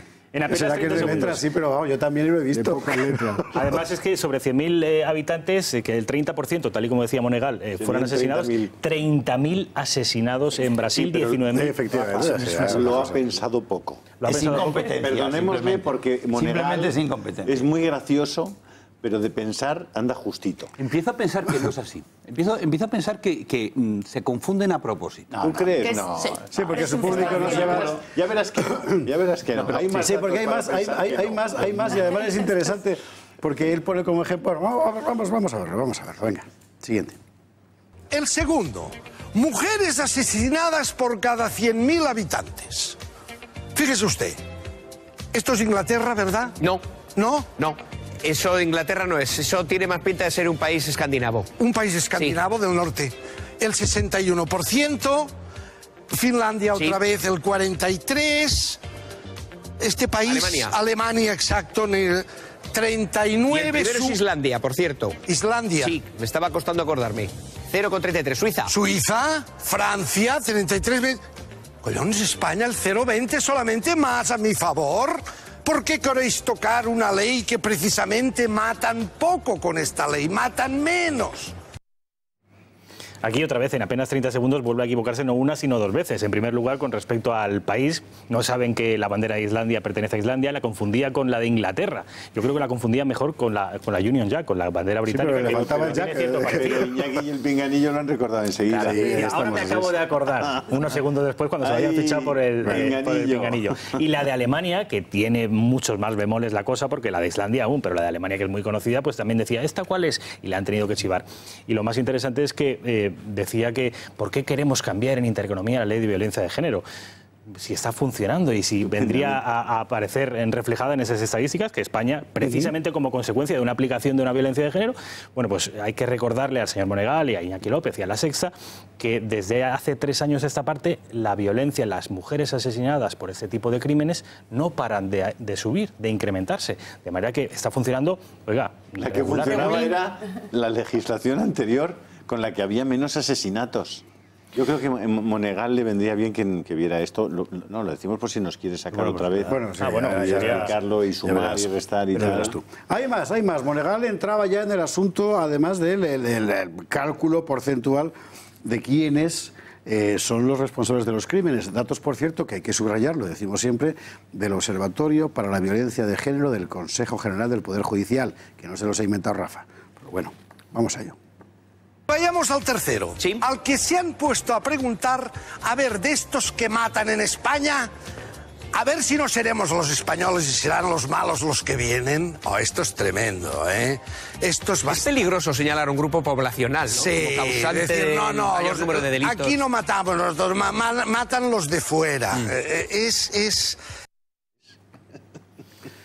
Bueno, pues efectivamente, aquí lo básico, lo nuclear de esa estadística que venía a decir que los extranjeros en nuestro país representan el 10% y, sin embargo, el 40% de los crímenes contra las mujeres están cometidos por ellos, hay un desfase de 4 veces más, una desproporción, esto pasan de puntillas y, sin embargo, en lo que se fijan es en que se supone que nosotros estamos señalando a un grupo. A un grupo poblacional. Ellos se están señalando al grupo hombres, que también es un grupo poblacional. Insistentemente y desde hace muchos años. Yo sobre este asunto querría decir algo, es muy peligroso abandonando el tono relajado, porque el mejor modo de no solucionar nunca un problema es enfocarlo de manera equivocada. Los matemáticos lo saben, y los que somos de letras lo sabemos muchísimo más, porque por eso suspendíamos ciencias, ¿verdad? Claro.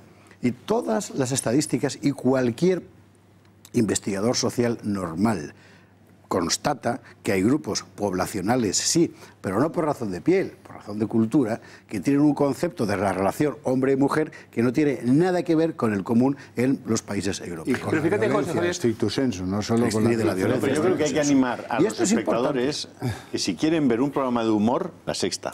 Pero si lo que quieren es información, tienen que vernos a nosotros. Pero fíjate, que precisamente es la izquierda, normalmente la progresía, en términos generales, los que más insisten en la cuestión de la educación, la que fía todo en la educación. Es cierto.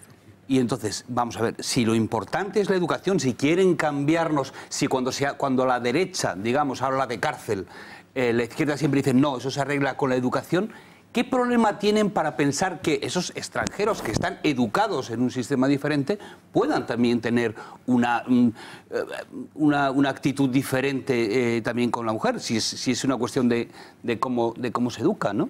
Es decir, ¿qué problema tienen en eso? No han sido educados aquí.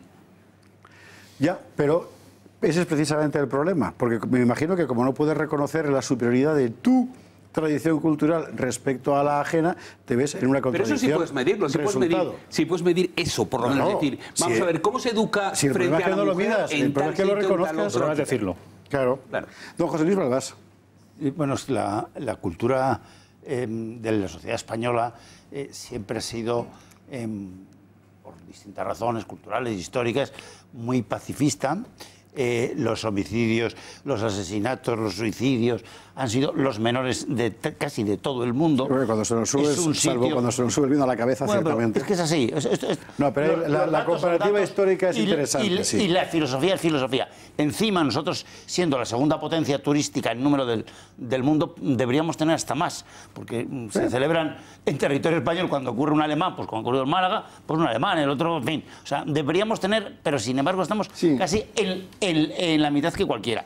Esto simplemente, este programa de La Sexta, simplemente falta de preparación, es decir, falta de competencia, no como Rafa Huescar, que se lo prepara, los tiene cuantificados, porque, ¿no? Mira, no. En economía decimos que lo que son números y no es discutible. Por mucho vacile que tú hagas, podrás tener distintas pamemas de no sé qué. Pero los números son números, estos números son números oficiales. España además tiene unos servicios de seguridad que son adorados por todo el mundo, la policía y la Guardia Civil Española, vamos, cualquier inglés, francés, que son nuestros principales clientes, o alemán, están encantados de tener esta policía y no la suya, ¿eh? O sea que fíjate de qué estamos hablando. Y no está especialmente bien pagada ni con buenos medios. Fíjate si tuviéramos más. Eso también da seguridad a que este número de estos datos, que son datos, sean incluso menores. Y nos da más turismo tener esa seguridad. ¿Sabe, Rafael? Eso sí que nos da a nosotros, porque esa seguridad, el francés, inglés y alemán, que son nuestros principales clientes, los tres principales clientes que tenemos, lo valoran un montón. Rosa Cuervas Mons, que necesita una voz de mujer en este asunto.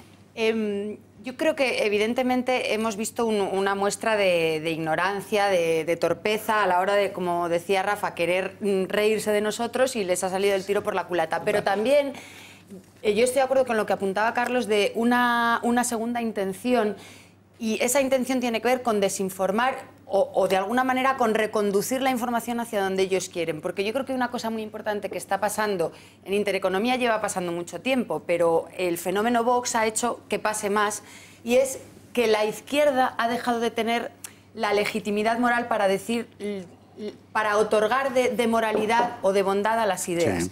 Y de alguna manera ahora mismo decir que la ley de violencia de género no funciona y además es injusta, aunque funcionara, sería injusta y lo seguiría siendo, porque coloca al varón como presunto culpable, eso que antes mucha gente pensaba pero nadie podía decir, ahora se puede decir. Y entonces los medios que antes dominaban el discurso de lo que se podía y lo que no se podía decir están diciendo que se nos desordena aquí la parroquia, que de repente la gente piensa por sí misma y empiezan a cuestionar lo que estamos diciendo desde hace mucho tiempo.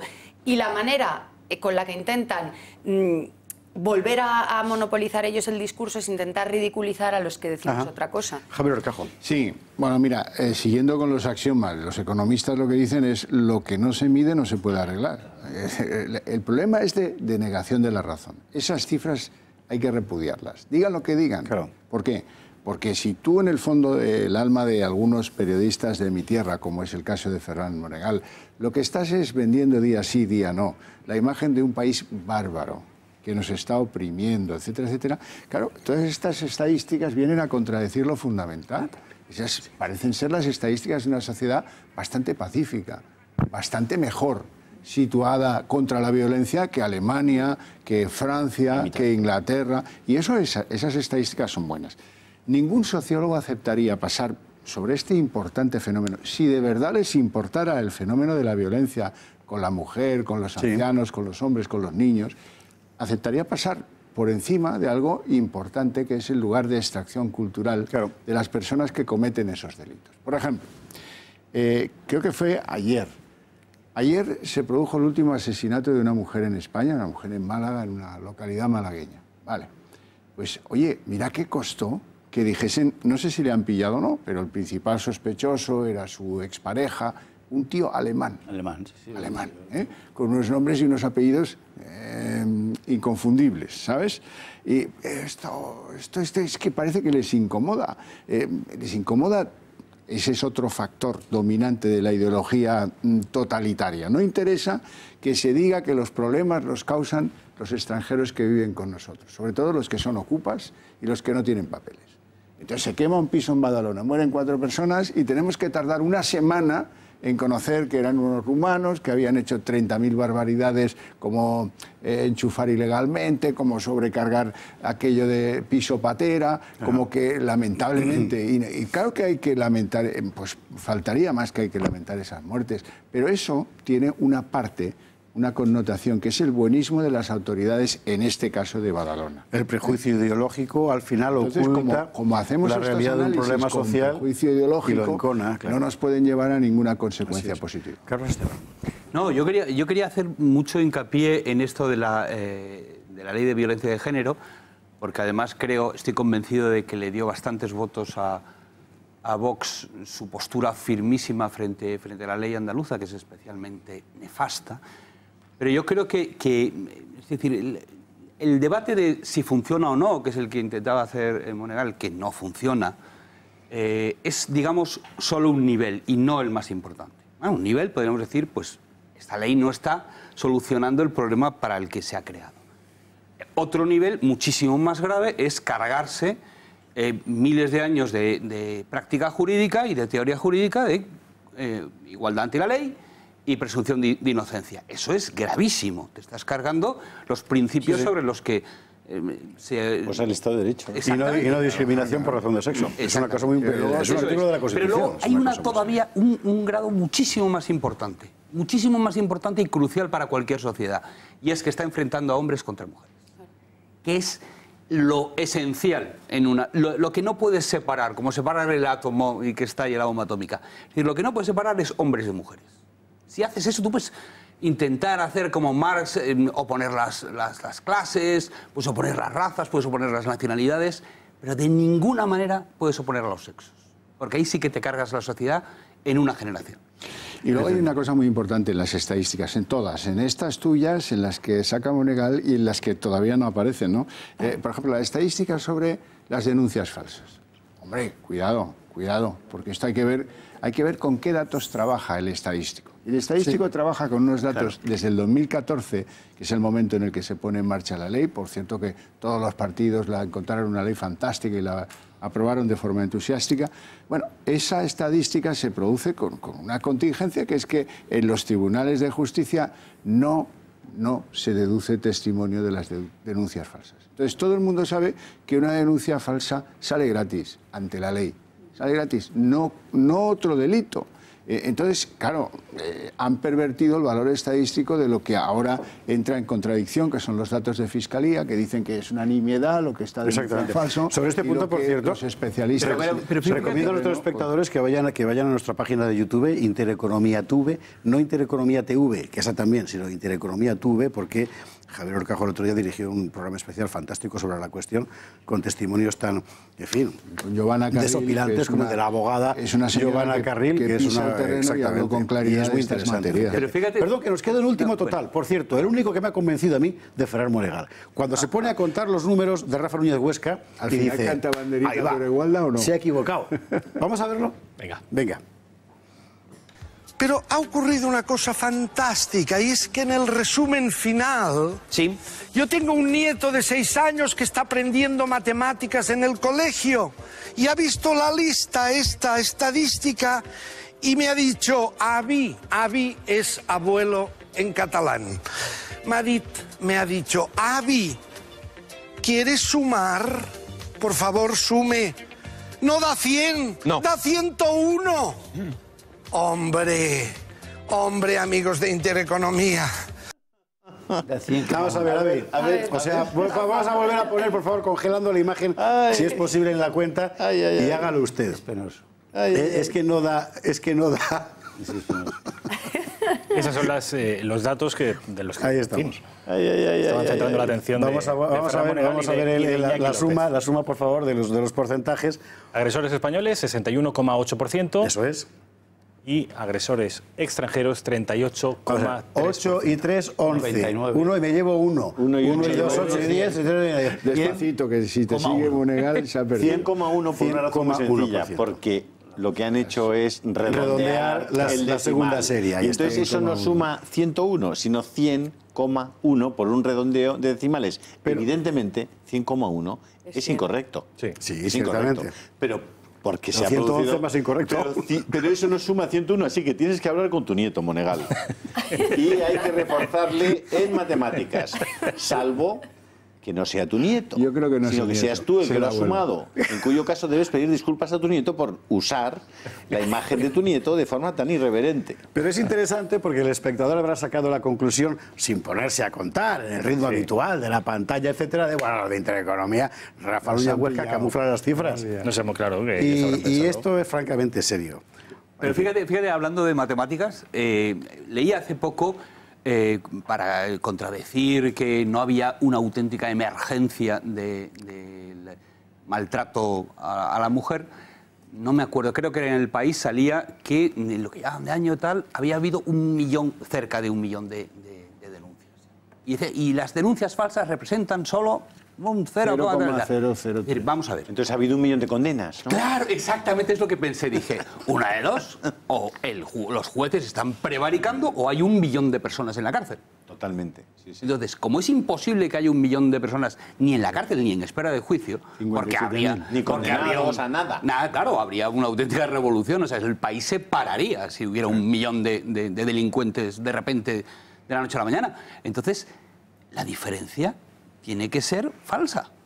Pero fíjate, Carlos. O si no están prevaricando los jueces. Una última consideración que hemos de irnos a la publicidad, pero ya. La explicación de Rafa es impecable, inatacable y además clarísima. Mis cifras son... Pero es que cuando acabó eso, yo lo estuve viendo y pues lo comentamos con Rafa. Y cuando acaba eso, hicieron una especie de elogio maravilloso sobre el tema de los niños síndrome de Down. Precioso. Sí, muy bonito, efectivamente. Sí. En concreto de Pablo Pineda, que es este actor. Fíjate, ellos que han hecho una ley que hace que ya no nazcan síndromes de Down, porque los matan. Cuando tú vas embarazada al ginecólogo en España, y eso es lo que ellos promueven, te dicen, le vamos a hacer la amniocentesis, la prueba de la amniocentesis. ¿Y para qué? Dice, bueno, es que podemos saber si el niño es síndrome de Down. Y entonces lo abortamos. Y la realidad en España es que no nacen síndromes de Down porque los matan. Detectan que el niño, el bebé, viene con síndrome de Down y lo matan. Pero queda luego muy bonito hacer un programa de humor y luego... Y eso corresponde efectivamente a otra parte de ese programa en la que Ferran Monegal denunciaba, y yo estoy de acuerdo, como violencia el desprecio social del niño Down en un colegio Dejar que nazcan los niños para Down, violencia, efectivamente, la de no dejarle. Son un regalo de Dios. Hemos de irnos a la publicidad. Mi querido Rafa Núñez Huesca, has quedado, como decir, absuelto del juicio, de la Sexta. Muchísimas gracias y por acompañarnos. Sala de bandera. Y a Monegal a estudiar matemáticas otra vez. Y al nieto. Ay, el que lo ha distraído a Monegal. El Meguavi. Al pedo del comer. Al Meguavi. La canción aquella, la banera. Vamos a la publicidad. Tenemos un consejo de Bea Pérez Fajardo, que está esperando. Pero, Bea, buenas noches. Buenas noches, José Javier. Si es usted, para su desgracia, uno de los centenares de miles de ciudadanos que ha perdido su dinero en el Banco Popular, tiene la oportunidad de pelear por recuperarlo. ¿Era usted bonista o accionista del Banco Popular? Sepa que en Durán y Durán Abogados conocen la forma de ayudarle a recuperar el dinero perdido. Solo tiene que acudir a ellos y ponerse en manos de su equipo de más de 20 abogados expertos en cuestiones bancarias. Los que le han privado de sus ahorros no tenían derecho a hacerlo. Durán y Durán Abogados le ayudará. Son ya muchos miles de casos los que han ganado frente a las entidades bancarias, y en el caso del Banco Popular seguirán luchando por la defensa de todos los que han sido injustamente expoliados. Durán y Durán Abogados son su mejor garantía de éxito.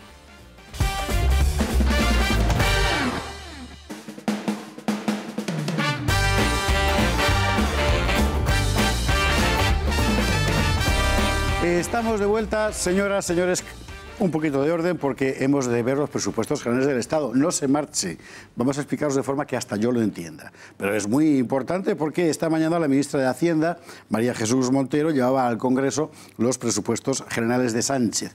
Unos presupuestos con un elevado gasto público, una gran subida de impuestos, un déficit que será mayor que el objetivo marcado, una mayor deuda también, un menor crecimiento que inevitablemente se traducirá en una menor creación de empleo.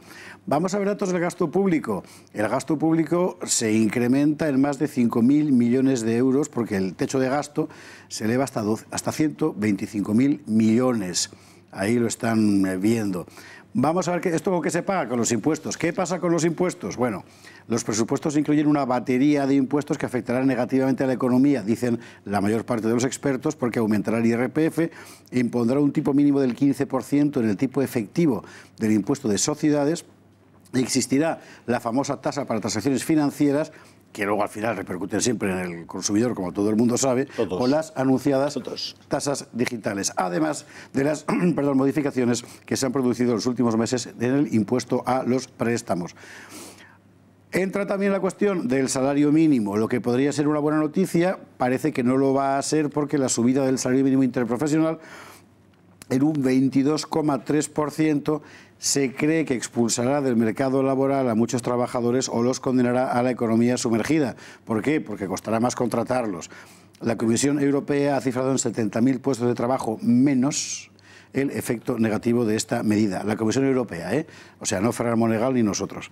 Y luego, por otra parte, está, para complicar el programa, la previsión de crecimiento, que es quizá el elemento más fantasioso de estos presupuestos, porque la previsión de crecimiento se rebaja al 2,2% frente al 2,4% que era la previsión inicial del Gobierno. Y todo esto con una previsión de ingresos disparatada, que nadie se cree. Vamos a ver, ahí tenemos la previsión de crecimiento del PP era de 2,4%, con el PSOE en julio de 2018 era del 2,4%, en octubre había bajado ya al 2,3%, como legal, al 2,3%, y ahora mismo se ha situado en el 2,2%, lo cual, por cierto, es un palo, porque todo el mundo coincide en que la cifra a partir de la cual la economía española crea empleo es justamente por encima del 2,4%, aunque sobre esto estoy seguro de que tanto Balbás como Horcajo me podrán corregir. Importante la cuestión de las comunidades autónomas, porque Cataluña es la gran beneficiaria de este nuevo proyecto de ley de presupuestos. Según el texto que ha presentado este lunes la ministra Montoro, en el Congreso, no solo va a ser Cataluña la comunidad en la que más invierte el Estado, por encima de otras como Andalucía, con menor renta per cápita y con más habitantes, sino que protagoniza una subida del 66%, que se dice pronto, respecto al año pasado. En la distribución territorial que hace el Gobierno, ahí lo vemos, asigna a Cataluña 2.051 millones, más 200 millones de una sentencia del Supremo de 2017. Por último, hay nuevos tipos de IVA, y esto es un asunto del que podremos hablar luego largo y tendido. El general, con el 21%, estaba antes está hoy todavía para pañales de bebés y adultos, el 10% estaba antes para gafas, preservativos, compresas, tampones, el superreducido, esto que están ustedes viendo, y a partir del año que viene pasan al superreducido, en principio, las compresas, los tampones y los pañales. Bueno, ¿por qué?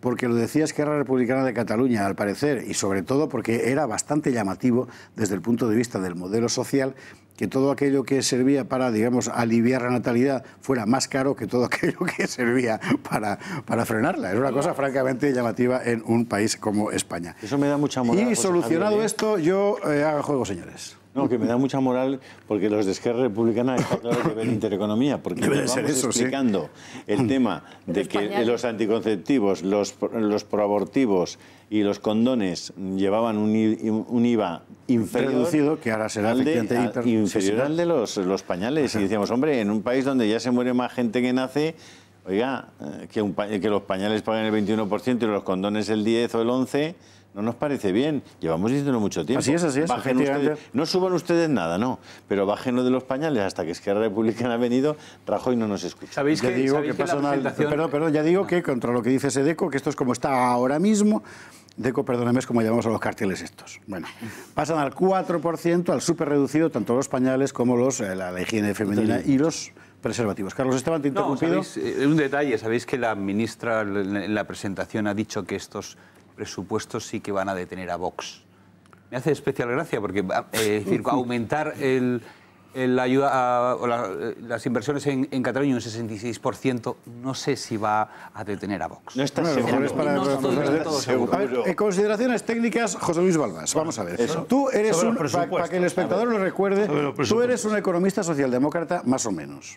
Bueno, socialdemócrata, economista, auditor y miembro del Consejo General de Economistas de España. O sea, que es una cosa, en fin, quiero decir que no, me interesa. No son esos que hacen máster por las tardes. Me interesa subrayarlo porque quiero decir que tu opinión no va a ser la de un cruel neoliberal de estos que dejan en la calle a las ancianas. No tienen una gran diferencia con el anterior ni con el anterior. Eso es Hay verdad. 6, 7 mil millones, bueno, que sobre 440.000, pues da igual. no es gran relevancia. Sí que son unos presupuestos un poco más de izquierdas, en el sentido de que se le ha querido dar ese gesto más social, de meter 3.000-4.000 millones más, que eso es todo, ¿sabes?, en asunto social, para que sean de izquierda. Pero hay una constante, que es que los catalanes y los vascos quieren más dinero.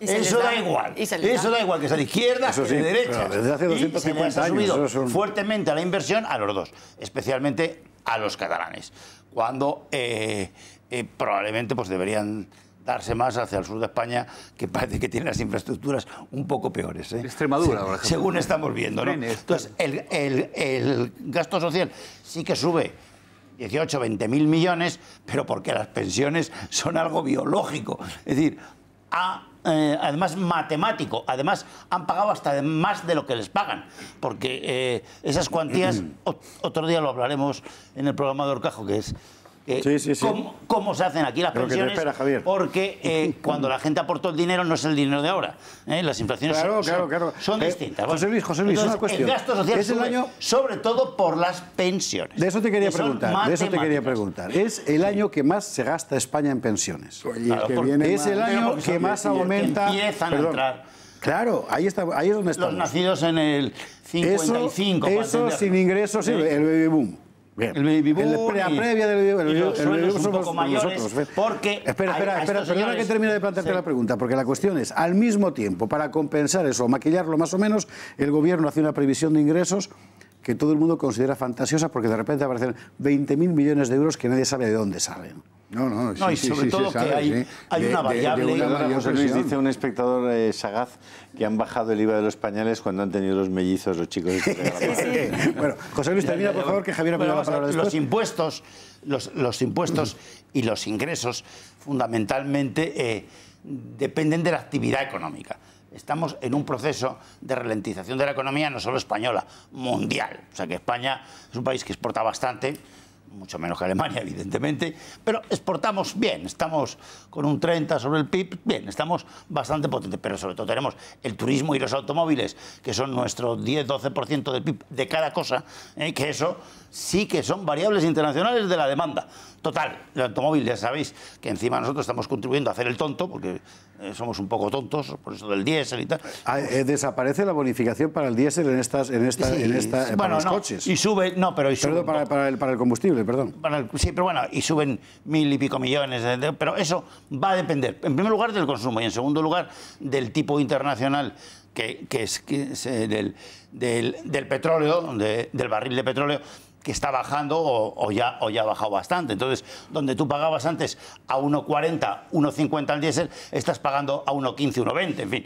Aunque suban un poco, eso no afecta mucho a la economía más allá de 1.200 millones. O sea, que eso no es una cosa muy importante. Lo que sí que es importante es que a los impuestos no afecten, y parece que sí que se va a lograr, a las pymes y a las que son las que el 90% del empleo lo generan ellas y les han machacado en esta crisis, sobre todo vía sistema financiero y vía Montoro, que eso fue otra vía de subir impuestos automáticamente a los que más contribuyen, que eran la mayoría, pero claro, ya han cerrado 150.000 pymes, que eso han supuesto, según mis cálculos, 1,5 millones de empleados, que son los que tenemos de paro de más.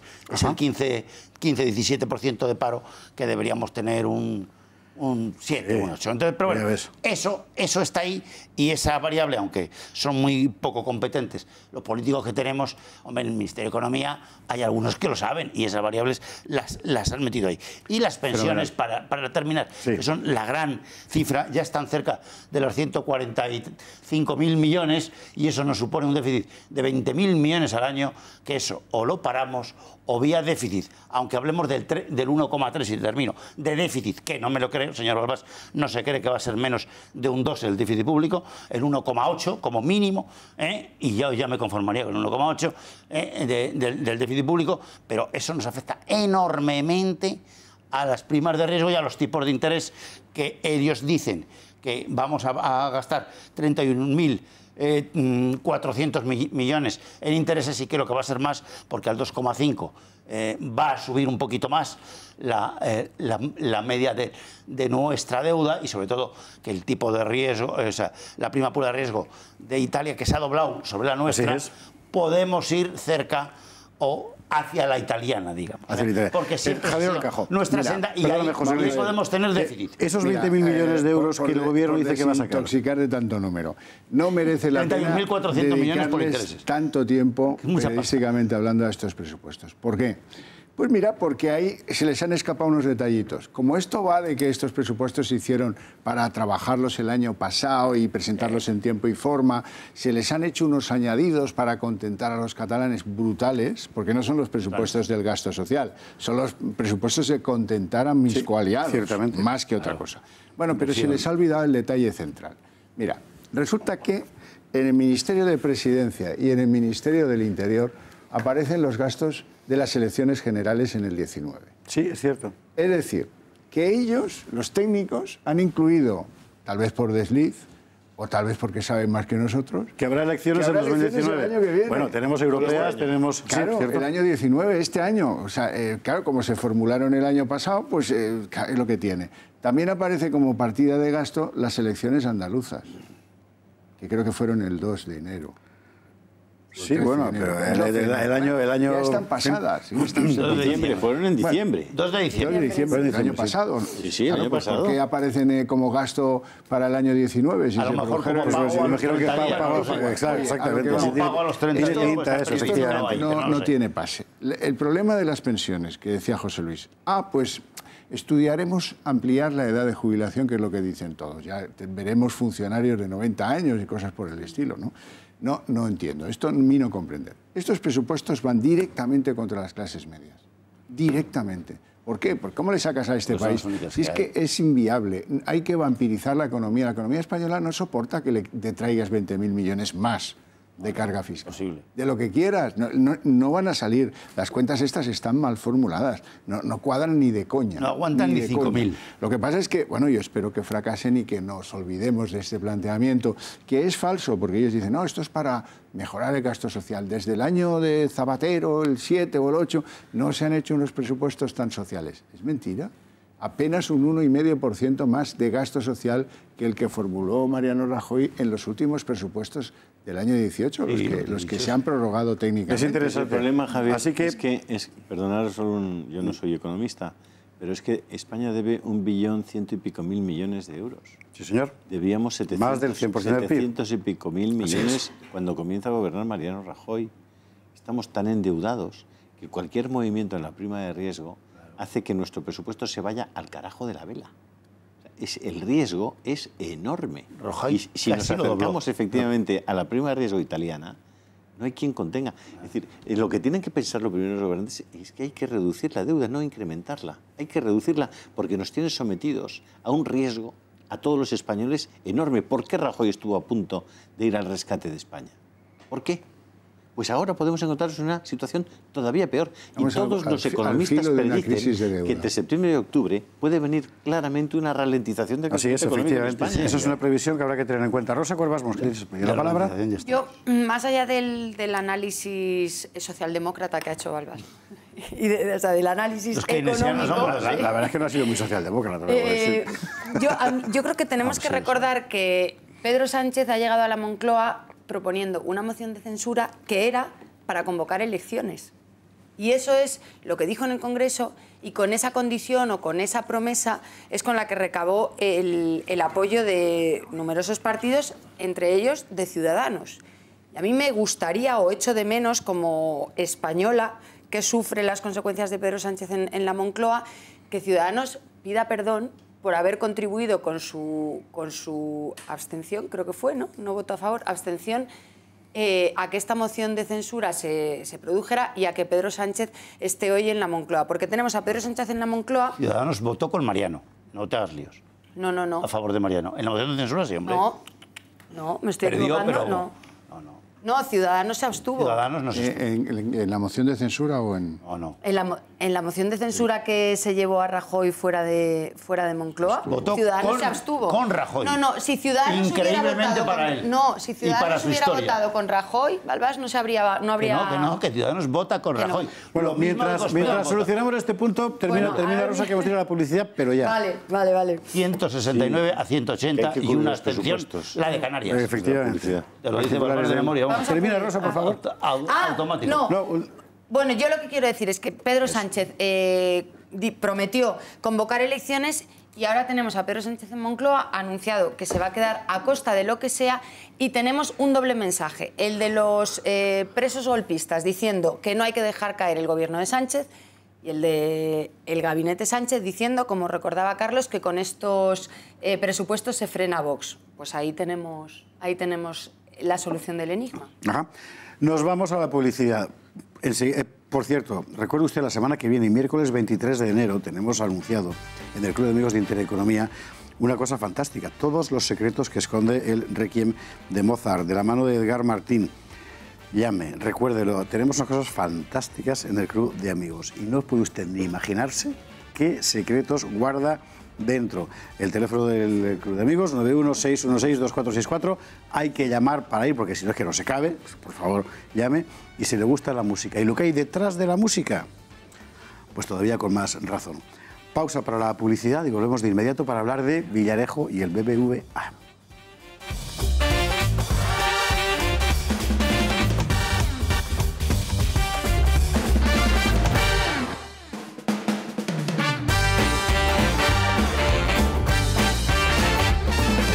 Tenemos muy poco tiempo y lo de Villarejo hay que contarlo porque es mucho más gordo de lo que parece. No es un caso de Mortadelo y Filemón. Dos precisiones importantísimas. Una, Rosa Cuervas Mons. No, la precisión que tenía Balbarrazón, que yo estaba confundiendo de todo el discurso con PNV. Rectificar es de sabios. Sí. Dos, José Luis Balbás, hablando de sabios. No, el presupuesto, es que los presupuestos tienen su retórica, ¿no? Porque que es mucho cuento. Es decir, hasta el final nadie sabe lo que va a votar quién y cuándo. Sí. Lo que es negocio, efectivamente. Incluso no se sabe si el presupuesto se va a cumplir o no. El gran Montoro, en el anterior presupuesto a este, nos metió un déficit adicional a lo presupuestado de 12.000 millones de euros. Cosa que pasa es decir, mucho, efectivamente. el doble de lo que subimos ahora. 12.000 millones, que era el 1% del PIB. ¿Sabes? Cuando escriba mis memorias voy a contar las discusiones sobre presupuestos cuando yo estaba en el Ministerio de Cultura. No sabes lo que era aquello. La retórica de esto es lo mismo, la misma retórica que se aplica en la política, sobre todo con la gente tan poco competente de líderes que tenemos ahora, que tienen poca autoridad moral ya, pues que se juega con ellos. Es una retórica del movimiento político y de la campaña electoral. Ahí estamos. Bueno, es decir, lo mismo hacen con los programas. Termina Javier, como si vamos al BBVA. Como no me dejéis tiempo a meter a Villarejos, espío a todos. Hecho. No, solo digo que estos presupuestos se merecen fracasar. La verdad es que sí. Bueno, en fin, por diferentes motivos. Son simplemente... Sobre todo porque no son... retórica. Parece que están hechos para mantener a un gobierno en el gobierno y no para un Estado en su fuerza. En fin, está hecho para unos 2 meses. Lo de Villarejo, ¿qué es esto? Una charla de 30 minutos. Es la prueba definitiva del presunto espionaje perpetrado en 2005 por el expresidente del BBVA, Francisco González, contra su grupo Hostil, y financiado con el dinero que los accionistas ponían en sus manos para gestionar el banco. La grabación, registrada en una cafetería, tiene 2 interlocutores. El comisario José Manuel Villarejo, preso por diversas acusaciones como extorsión o espionaje, y el entonces jefe de seguridad del BBVA, Julio Corrochano, y también exaltomando policial. La voz de Villarejo a estas alturas es inconfundible en esa grabación, y la de Corrochano ha sido reconocida para Moncloa.com por los antiguos compañeros de este ex jefe provincial de Madrid y excomisario general de la Policía Judicial. Y Joaquín Vidal, director de Moncloa.com, nos lo contaba así. Todos los documentos internos que hay, que bajo una carpeta que se llama Gestiones, la trama de Villarejo, su equipo de investigación, hacía para adquirir este aparato que vale entre 500 y 600.000 euros, con el que lo adquirieron porque con este aparato se captó la llamada entre la Moncloa y el directivo del Banco Santander, Ignacio Rupérez. Son 15.000 llamadas de teléfono interceptadas y una de las partes, como una verdadera operación psicológica, que es como se conoce en términos de servicios de inteligencia, la operación que se estaba orquestando desde SACIR para colocar a Juan Abelló como presidente del BBVA. Villarejo no tiene nada que ver en que nosotros estemos accediendo a este tipo de información. Todo este tipo de información no hace más que perjudicar a Villarejo. Es decir, este asunto de pensar que el comisario que está en la cárcel tiene algo que ver con las filtraciones, yo creo que ha quedado totalmente desacreditado por el transcurso de los hechos, ¿no? Vaya tela. Y hoy el BBVA ha reconocido que efectivamente el tal espionaje existió. Lo cual significa dos cosas. Uno, está dispuesto a dejar morir políticamente, públicamente, civilmente y quizás penalmente a Francisco González, porque estos son delitos. Y dos, la cantidad de porquería que hay dentro de la cúpula del poder en España, porque un banco como el BBVA es la cúpula del poder también, vamos, no podemos ni percibirla. Yo creo que es injusto hablar en términos generales del BBVA. El BBVA es una entidad que está formada por cientos de miles de trabajadores. Sí, creo que son, desde luego, decenas de miles de trabajadores y de responsables de sus sucursales, de sus distintas áreas, y no creo que todas esas personas haya que atribuirles semejante barbaridad, semejante comportamiento gangsteril. Este no es el caso de Villarejo. Villarejo es un instrumento de alguien que tenía mucha ambición, una desmesurada ambición de poder y que estaba dispuesto, sin ningún escrúpulo, a utilizar cualquier medio ilegítimo e ilegal para destruir a sus adversarios. Pero mi directo, Julio, el problema es que este señor era el instrumento no de alguien es. Sí, sí. Quiero decir, todo el que era alguien en España fichaba a Villarejo para algo. Sí. Y son muchos. Es verdad. Y irán saliendo todos ellos, porque hay más empresarios del IBEX que tuvieron el mismo comportamiento que Francisco González. Y eso lo vamos a ir conociendo. Y más comisarios de policía que trabajaban para esos hombres. Efectivamente. Entonces, José Luis Balbás ha pedido la palabra. Yo creo que es muy buena. Este proceso es una depuración de toda esa mafia gangsteril que efectivamente ha estado al frente de instituciones muy importantes como el BBVA. Gracias a Dios el BBVA está reaccionando muy bien y espero que procedan en todos los órdenes contra Francisco González, como esta casa lo va a hacer, que también fue espiada y pinchada por este señor González. Balbás quiere incidir en la parte bancaria, imagino. Bueno, sí, el asunto es que esto es un instrumento dentro de la guerra sucia, lo que llamamos guerra sucia, en este caso ya es sucia, no, apestosa, ya con cosas personales, familiares, domicilios, en fin, una cosa ya gorda, ¿no? Pero ¿qué era el objetivo? El control del BBVA como banco, que antes era Argentaria, nos le saquearon a los españoles, que de eso ya hemos hablado varias veces y lo repetiremos cuando haga falta. Después del saqueo, pues se quedó sin control por acción de oro del Banco España, del Gobierno de España, vamos, en fin.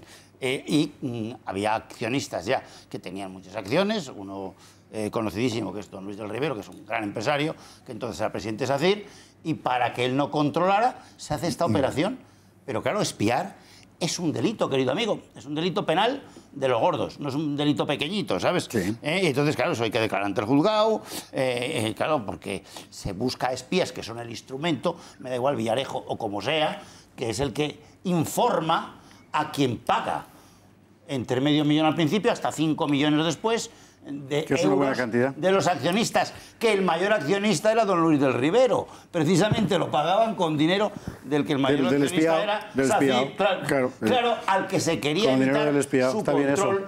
Y claro, ¿y a quién se espía? Perdona, sí. a la CNMV, que es la que defiende los intereses de los accionistas y de los inversores. O sea, a Manolo Conte. Así estamos. Un señor superacreditadísimo, además. Pues el poder espiando al poder, es una cosa increíble. Dos consideraciones más que quería hacer. Grave, una de carácter político con Carlos Esteban. Javier Horcajo, tenías también algo que decir al respecto. Sí, no, yo solo quería decir que esto es un golpe muy duro, porque demuestra el BBVA es un banco muy importante en el sistema financiero europeo, no solo español. Y esto es una bomba. Esto demuestra que hay una banca rota. Perdón por el chiste, pero está rota. Está rota porque está igual de contaminada que otras empresas del mundo de la construcción o del IBEX 35. ¿Y de la electricidad? Ahí había unos señores, unos comisarios, que suponíamos de buena fe que eran contratados para formar parte de los equipos de seguridad de esa gente, porque solventaban asuntos de estos de, oye, que han metido a un tío, que han atracado en no sé dónde, que esto que lo lleven bien, oye, vigila que tal, vigila que cual. Y esto hasta cierto punto en un país como España parecía normal. Pero es que ahora nos damos cuenta de lo que había detrás, que era una tela de araña absolutamente repugnante de principio a final. Por ejemplo, no es ni medio normal que alguien se perpetúe la presidencia ejecutiva de un banco tan grande como ese y tan importante en Latinoamérica. 18 años estuvo el de Chantada Lugo. 20 si cuentas los de Argentaria. 18 BBVA, que no está mal, ¿eh? Esa telaraña de la que habla Javier Horcajo, Carlos Esteban, tú conoces muy bien el surgimiento y desarrollo, lo hemos hablado antes, de los movimientos, llamémosles populistas. En líneas generales, lo que se está viendo es que esa tela de araña que aquí vemos en torno al caso Villarejo la hemos encontrado prácticamente en todos los países occidentales en estos años, y en buena medida ha sido la denuncia de ese tipo de corrupciones lo que ha provocado una desafección cada vez mayor respecto a una enorme cantidad de ciudadanos que antes eran prudentes y tranquilos y moderados respecto a un sistema político al que identifican demasiado con ese tipo de estructura corrupta oligárquica. Es curioso, si te das cuenta, la palabra más prestigiosa ahora, o desde hace ya bastantes décadas, que es demócrata, está perdiendo su lustre. Está perdiendo bastante su lustre porque cada vez se emplea para definir a gente que nadie diría que es demócrata, en el sentido de que no tiene el respaldo del pueblo. Ahora se tiene miedo a las urnas. Esto lo estamos viendo, por supuesto, en Andalucía con Vox, pero lo hemos visto también con el Brexit, lo hemos visto con Trump. Empieza a haber miedo a las urnas. ¿Por qué? ¿Qué es esta reacción de la que estabas hablando antes? De lo que más o menos se le suele llamar populistas. Una serie, una gran masa de ciudadanos que se siente impotente porque lo que vota no se ve reflejado. Es decir, porque ve que vote lo que vote, el poder sigue siendo el mismo. Y eso vale tanto para los populismos de derecha como de izquierdas. Quiero decir, la reacción de protesta es Sí, exactamente. Es decir, lo que podemos considerar su raíz, que es el 15M. Efectivamente. Yo hablé con bastante gente de ahí, algunos incluso de Intereconomía, periodistas de Intereconomía. Ahí estábamos, sí, señor. Sí, que estaban allí y tal, y que protestaban porque, pues por eso mismo, ¿no? Al final son 4 gatos los que están controlando todo, no parece que todo lo que hagamos y lo que votemos no sirve para nada. Exactamente esa es la reacción que ha llevado a Trump a la Casa Blanca, la que ha llevado, en fin, todo lo que estamos conociendo. Rosa Cuervas Mons, la última palabra del programa. Que son 4 gatos los que controlan el poder, pero en este caso tenemos que tener en cuenta que el comisario Villarejo tenía a su disposición y tuvo durante mucho tiempo las herramientas de control del Estado. Y creo que hay que hacer también una reflexión sobre qué personas se depositan todas esas herramientas, toda esa capacidad de controlar que los ciudadanos hemos decidido otorgar en exclusiva al Estado. Porque además de experiencia demostrada en su trabajo, hay que demostrar por qué es necesario para este tipo de cuestiones una solvencia ética de la que, desde luego, el comisario Villarejo parece carecer en absoluto. Bueno, es que... 10 segundos. Es que no solamente, es que de esos de Villarejo disponía Francisco González, pero es que del CNI o de la policía o del Servicio de Información tal dependen de los políticos. Y si llevan para fines igualmente particulares, efectivamente. Coge toda esa información y la utiliza contra los adversarios. Señoras y señores, lo siento, no da para más. No creo que haya espiado españoles. José Luis Balbás, espero que no. Te retiraré el vino. Y no lo ha probado, tengo que decir. Pero el CNI no puede espiar españoles. Era la única forma de... Muchísimas gracias por estar aquí con nosotros esta noche, como siempre. Don Carlos Esteban, lo mismo te digo, un auténtico placer. Rosa Cuervas Mons. Javier Horcajo, gracias mil. Don Julio Ariza. Espero que el PP y Ciudadanos, José Javier, no permanezcan callados cuando golpeen a sus colegas del partido Vox. Efectivamente. Si hacen eso, quedarán desacreditados moralmente. Yo espero que el Partido Socialista y Podemos tampoco permanezcan callados, porque sencillamente esto no es ya vida pública, se convierte en otra cosa. Como diría nuestro amigo Josep Borrell, las turbas del circo romano. Muchísimas gracias. Que saquen a Julen. Sí, señor, al niño, efectivamente. Desde aquí nuestras oraciones. Nuestro mayor abrazo para las familias y un beso enorme para él. Que salga, por favor.